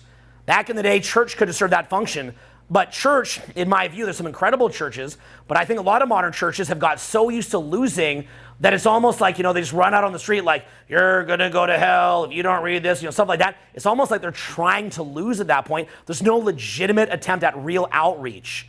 And so that is what I would also say to you is like, there's gonna have to be something new that helps with that, okay? Look at just being here in this room, being here for a couple hours, just one guy chatting. But really what needs to happen is, it shouldn't just be me chatting, it should be all of us chatting, right? I'm not just up here knocking out vids and speeches, but it should be all of us chatting, and everybody should be involved. And imagine if you had that, I don't know, say it was every Sunday or whatever, right? Imagine that you had that, and the community had that, and that the people that were involved in it were getting better. People were actually improving, taking on leadership positions, and they were stepping up, and they were stepping up for the people that they're role models for. Imagine how society would change. And if we don't create something like that in the future, and it's only just done off the internet, and people are just living through their phones, it's not done in real life, first of all, they can just delete it off the friggin' phone, so it has to be in real life. It just has to be for that exact reason. But beyond that, what you're also gonna see is that people are getting demoralized. And it doesn't have to be that way. Does that make sense what I'm telling you guys? It doesn't have to be that way. So what I'm trying to show you is how I personally approach a lot of my own demoralization, because I was very demoralized growing up, how I approached challenges that entered into my own life and stayed in the fight and didn't give up when I wanted to many times, how I approached looking at the social landscape and how fucked up it is and deciding what the hell it is that I'm gonna do about it, and then also how I approached the mass demoralization that I saw and making a decision that rather than participating in that, I wasn't going to get sucked in, okay? And the outcome of it has been that I've had a really fun life. And I've had enough fun at this age that I could die now a happy man. I've knocked off almost every bucket list item that I have. And I think it's actually very normal for a grown man to have knocked off most of his bucket list by his 40s or 50s. And then to get to live a bit selfishly and have some fun. And then as you get older, that will naturally start to, your selfish things that you want, while they're still enjoyable, will mute a little bit because you've just done them so many times. And so what starts to happen is that you've done those things so many times, you've been so oversatiated and get everything that you want, that what starts to happen is that legacy becomes more important to you. That's where you might care more about kids or legacy or the energy that you leave behind. And I think that your older age or middle age and older age should be focused on making the world better, not because you're a little goody-goody trying to virtue signal, like I'm trying to make the world better, but because it's actually more fun. And what happens is that if you just get stuck in just personal gratification in older age, eventually the pleasures of it, the juice just isn't worth the squeeze anymore. Like whatever you're getting out of it, like kind of like what you were saying about dopamine and being able to feel pleasure, you'll feel like how you felt after drugs, but you'll be 45, you'll have literally dated every kind of girl that you want, been to all the best parties, been to all the best restaurants, been to everything, satiated yourself because you worked hard, and you'll wake up at 45 and nothing does it anymore. There's just nothing to keep you going anymore. That's kind of what I realized, so I don't know exactly what to do next. What you do about it is find something you believe in, something that motivates you, something that lights you up, something that you're passionate enough about that you die for it. Something that you're passionate enough about that you die for that thing. And that's a level of motivation I think a lot of people don't understand. And it takes personal reflection. It's why I went into the forest for 5 years and didn't keep pushing my social media, among other reasons too.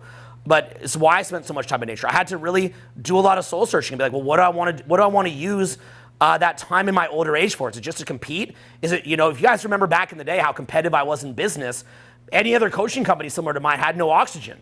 Because we were running it, we had such an iron grip on it that I just said, okay, we're just gonna win and win and win. We're gonna dominate, we're gonna crush it. Nobody else will operate our level. We will just be the best, and that was the standard. A lot of people couldn't keep up with it, it freaked them out, but that's the kind of level that I like to run at. That's the gear that I like to run in.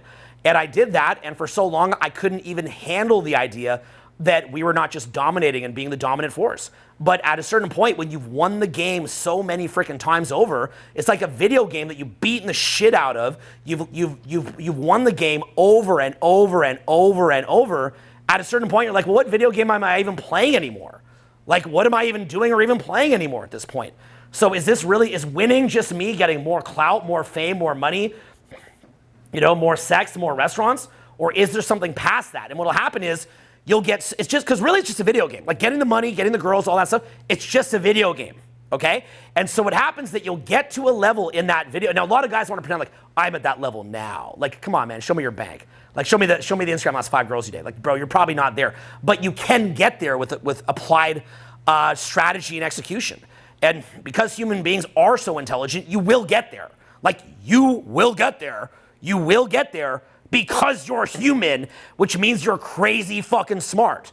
And I grew up, by the way, as a failing student initially, and I grew up dumb as nails, but my brain just woke up because I exposed the right paradigms, right actions, right focus, right beliefs, like what we talked about earlier.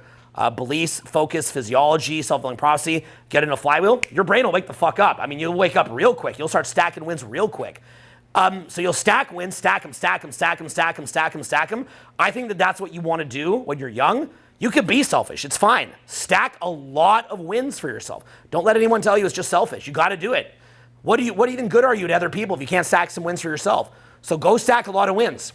From there, though, then you got to find something deeper that you believe in, right? If just something selfish doesn't work for you, then realize that selfish thing that you build, you can build something on top of that. And then start asking yourself, well, where do I want to take that?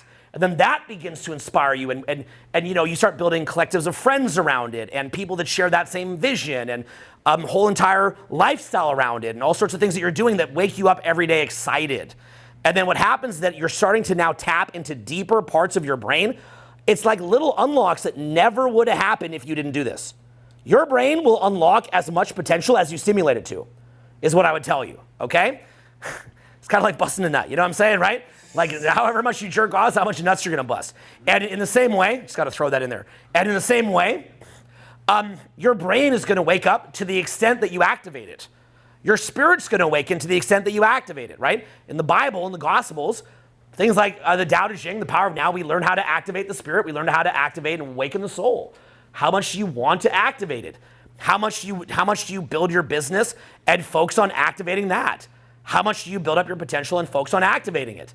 How much freedom can you take before, like a bitch, you cave in and ask the overlords to come shove their dick in your ass? Okay? How much beauty and potential can you take? Really? How much beauty and potential can you take? And I say that because I'll bring my friends on nature trips, and they can't handle it. They can't. There's too much beauty. They run home. I've even done it when I was younger too. I've been at tables with all the winners and fucked it up and run off. I've made those mistakes. I've met the belle of the ball, most beautiful girl at the club, super into me. I get all weird about it and run home and I don't do anything, right? So the question is, how much winning can you actually take? I watched out a lot of people that I coached to be instructors back in the day. Usually right around when they got to about $1 million, they would fuck it up and go nuclear and go ballistic and self-sabotage and do crazy shit. And years later, their heads all fucking spun up. Man, I was a rock star. I was killing it. Why'd I fuck everything up and burn all my relationships and act all crazy? Someone will make up bullshit on the fucking internet. People believe them. And and I don't say shit, but it's the saddest thing to watch you've ever fucking seen. It really fucking is. It's just sad. So how much awesomeness and how much beauty can you take? You know, if you were some like college dropout and 2 years later you're a millionaire, it's a lot to take. So then you ask the overlords to shove their dick in your fucking ass. Why? Take their dick out of your ass, okay? You can have one last prostate orgasm as you remove it. Take it out. And then what'll happen is, you say, I don't want that dick in my ass anymore. I want to be the commander of my own ship. And I can take the beauty of this. I can take it being awesome. I can be inspired. Do you guys notice that all that I'm doing here, if you pause and just look at what it is that I'm doing, all that I'm doing is I'm like a freestyle rapper and I'm just free associating some shit that could be uplifting or inspirational. You guys see what I'm doing here? And what happens if I just free associate on things that are higher vibe and more potential and possibilities oriented around demoralization? What's happening to your mood if I just spit like this? And how many hours could I do this? Forever. Yeah, I can do this forever. For me, when I wind down and talk, just like when. So the thing is, if I'm doing this with you guys, what am I doing in my own mind? What's it like to be in my mind? Why don't I need to have a PowerPoint for the speech? What's it like to be in my mind? You're just letting it arise. It's just a good place to be. You're feeling it. Yeah, guys, what is it like to be in my brain? 1,000 out of 10. That's like 1,000 out of 10. Okay, upward spiral, right? Winning, okay? Charlie Sheen, Tiger Blood, okay? I'm also recognizing problems, recognizing liability, taking some time to rest or even to be a little depressed for myself here or there if I need it. I'm not trying to be Superman. I'm not trying to just a little cartoonish on a video, but I'm not a cartoon character. I'm a human. But just that's what it's like to be in my brain. So what am I doing when I'm around you guys? What is a speech like this? Not with a PowerPoint, not even organized, free associating like a freestyle rapper. What kind of speech am I giving you guys? Like, what am I doing here? What am I giving you access to? It's an energetic transfer. Energetic transfer. What else? Independent, transcendent, flow-like state. Yeah, independent, transcendent, flow-like state. You got it. 1,000 out of 10. Yeah, what else? Well, what I'd always say is you want your inner cheerleaders to be on your team, right? So I'm just showing you the inner cheerleaders that I have in my brain. This is like the Owen, this is like Owen with like some pom-poms. Like, woo, go for it. Get the touchdown. That's what I'm trying to show you guys, how to get the touchdown. So, you know, I always tell people as a joke, it's a joke, is that fake confidence is better than real confidence. Really what I'm trying to do is lead you to the conclusion that, you know, choosing to be confident is the real confident, okay? But we tend to think that we have to have the Lambo or the body or the money already to be confident. That's not true. It's an inner dialogue that you can choose to engage in at any given point. You can choose to engage in better inner dialogue or worse inner dialogue, right? It's like again, like the messages in the water thing, I don't even know if that's real. It's very likely not, but maybe it is. I'd like to dig deeper on that one. But it basically said that, like, you know, if you said I love you to a cup of water, it develops all these really cool little snow crystals. And then if you say I hate you and fuck off, then it develops all these like weird brown things in it. I don't even know if that's true or some weird New Age shit, because New Age people just say all sorts of shit. You speaking like this, you're doing the exact same thing with the energy, and your body's an energy system, and that's what you're doing. Yeah, so that's why I brought it up. Right? Yeah, so you get it, right? So whether or not that is true, sometimes it's just better to believe it.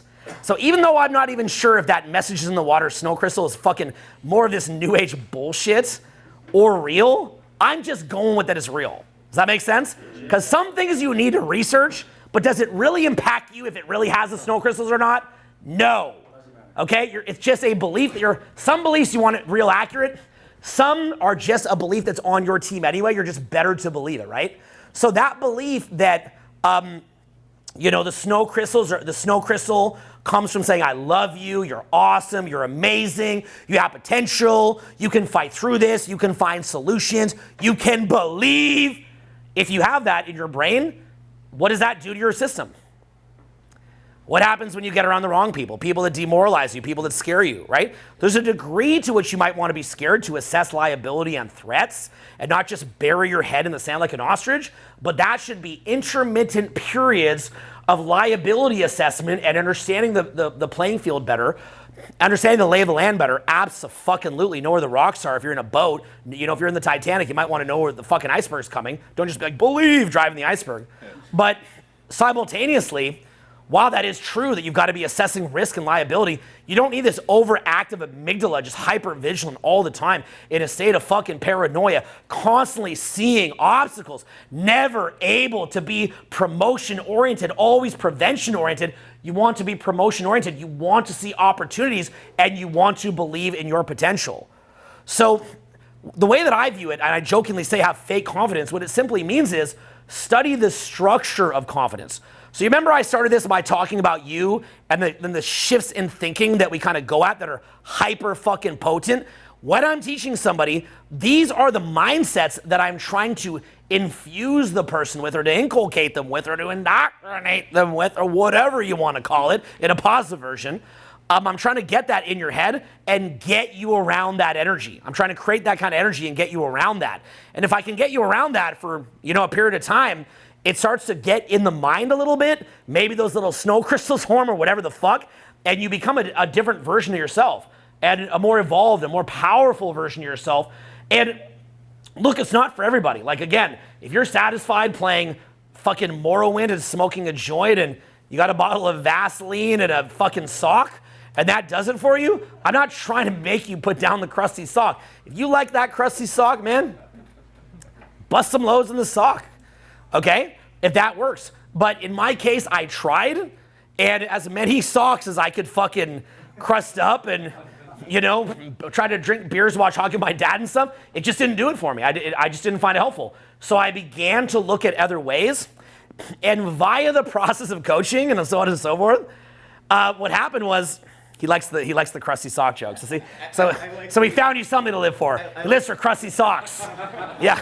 I like that you said it just wasn't enough. Yeah. I just fill the sock and I'm just like, what's the purpose of this? Like, I need more. It's just really not that. So you keep crusting the sock more, but no matter how much crust you get, you just are asking God, what else is there, God? And so it's just not enough. So I guess what I'm saying is, for me, like, I had an understanding that, like, I'm not a rich kid. I'm not someone like super good looking or some shit, right? I'm kind of like a little garden gnome. So I understand that about myself. So I got that. And then I said, do I accept this? Like, do I just accept that this is my life position of not being a rich kid, not being a giga chad, not really having purpose, being in this kind of fucked up system, although there's a lot of great things in it too. I understood that. And I said, well, why can't I make a hobby about how to beat that, right? Like, how can I change that in myself so I can have an amazing sex life, so I can make more money, so I can go travel, so I can go do what I want. And it doesn't mean that I'm going to be happy 24/7, but how can I train myself to be a little bit happier every single year? And what I found was, just make it a hobby, right? It's like, if you get an environment like this and everyone in this room finds that to be like a cool hobby, great, right? People think it's cool, they like it. You get a country like America, where that's an underarching belief system of a whole country, of the people who still believe in it. Or you can just take the belief system of all the other people who just kind of give up, and they get demoralized, and that's that. And it's fundamentally up to you what game you want to play. So what I do is I get myself around, again, best friends, best mentors, best mastermind groups, people that I coach. I just get around that, and we kind of build that energy together. We build those little snowflakes in each other is really what we do fundamentally. And by making that a process, we did some incredible things. And we've wound up seeing incredible government policies get changed from people that we had influence with. We've seen things like huge influencers, actors, business people go on to change the world. But as cool as that is, and as more high profile as that is, we've also seen like little shy guys that filling up a lot of crusty socks get to have sex with a real girl.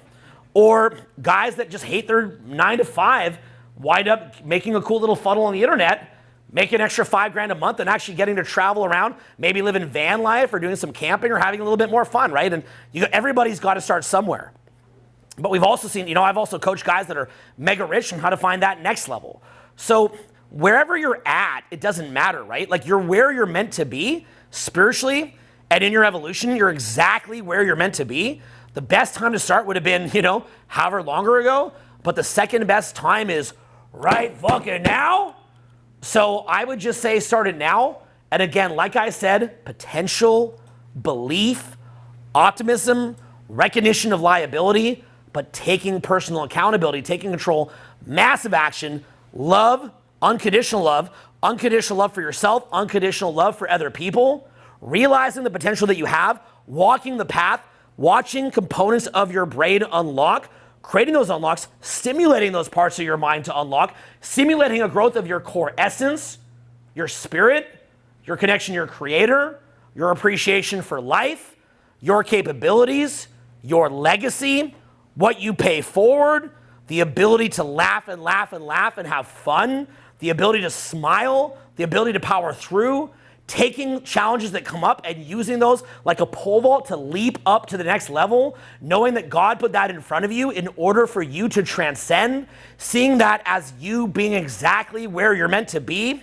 knowing the potential of human beings, that even though we are literally sometimes mentally retarded, that we have such incredible potential, but we do have pragmatic things that we have to think outside of ourselves, okay? We have to think outside of ourselves, guys, okay? And so with all of that, the world is your oyster. It really is. It really is.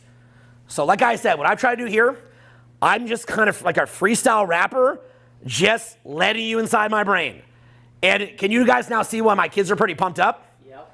Okay, so I try to talk to you guys the same way I talk to my kids. And I shoot a video like this because I could be dead someday and my kids can watch it. They miss their dad. So I give you guys that just to give you a little bit of insight in how we've tackled a lot of challenges, how we've gone so hard, how we found solutions, and the belief that you 1,000% can live your own potential and leave your legacy and have an awesome, awesome fucking life, okay? So that's just a little opening that I can do. Just cut the brain open, slime you up with some brain, okay? And just giving you a little bit of my inner dialogue and how I approach this stuff. And I want to thank you guys for being here to pull it out of me. I appreciate you guys being here. I love you guys. Thank you guys very much. I appreciate it.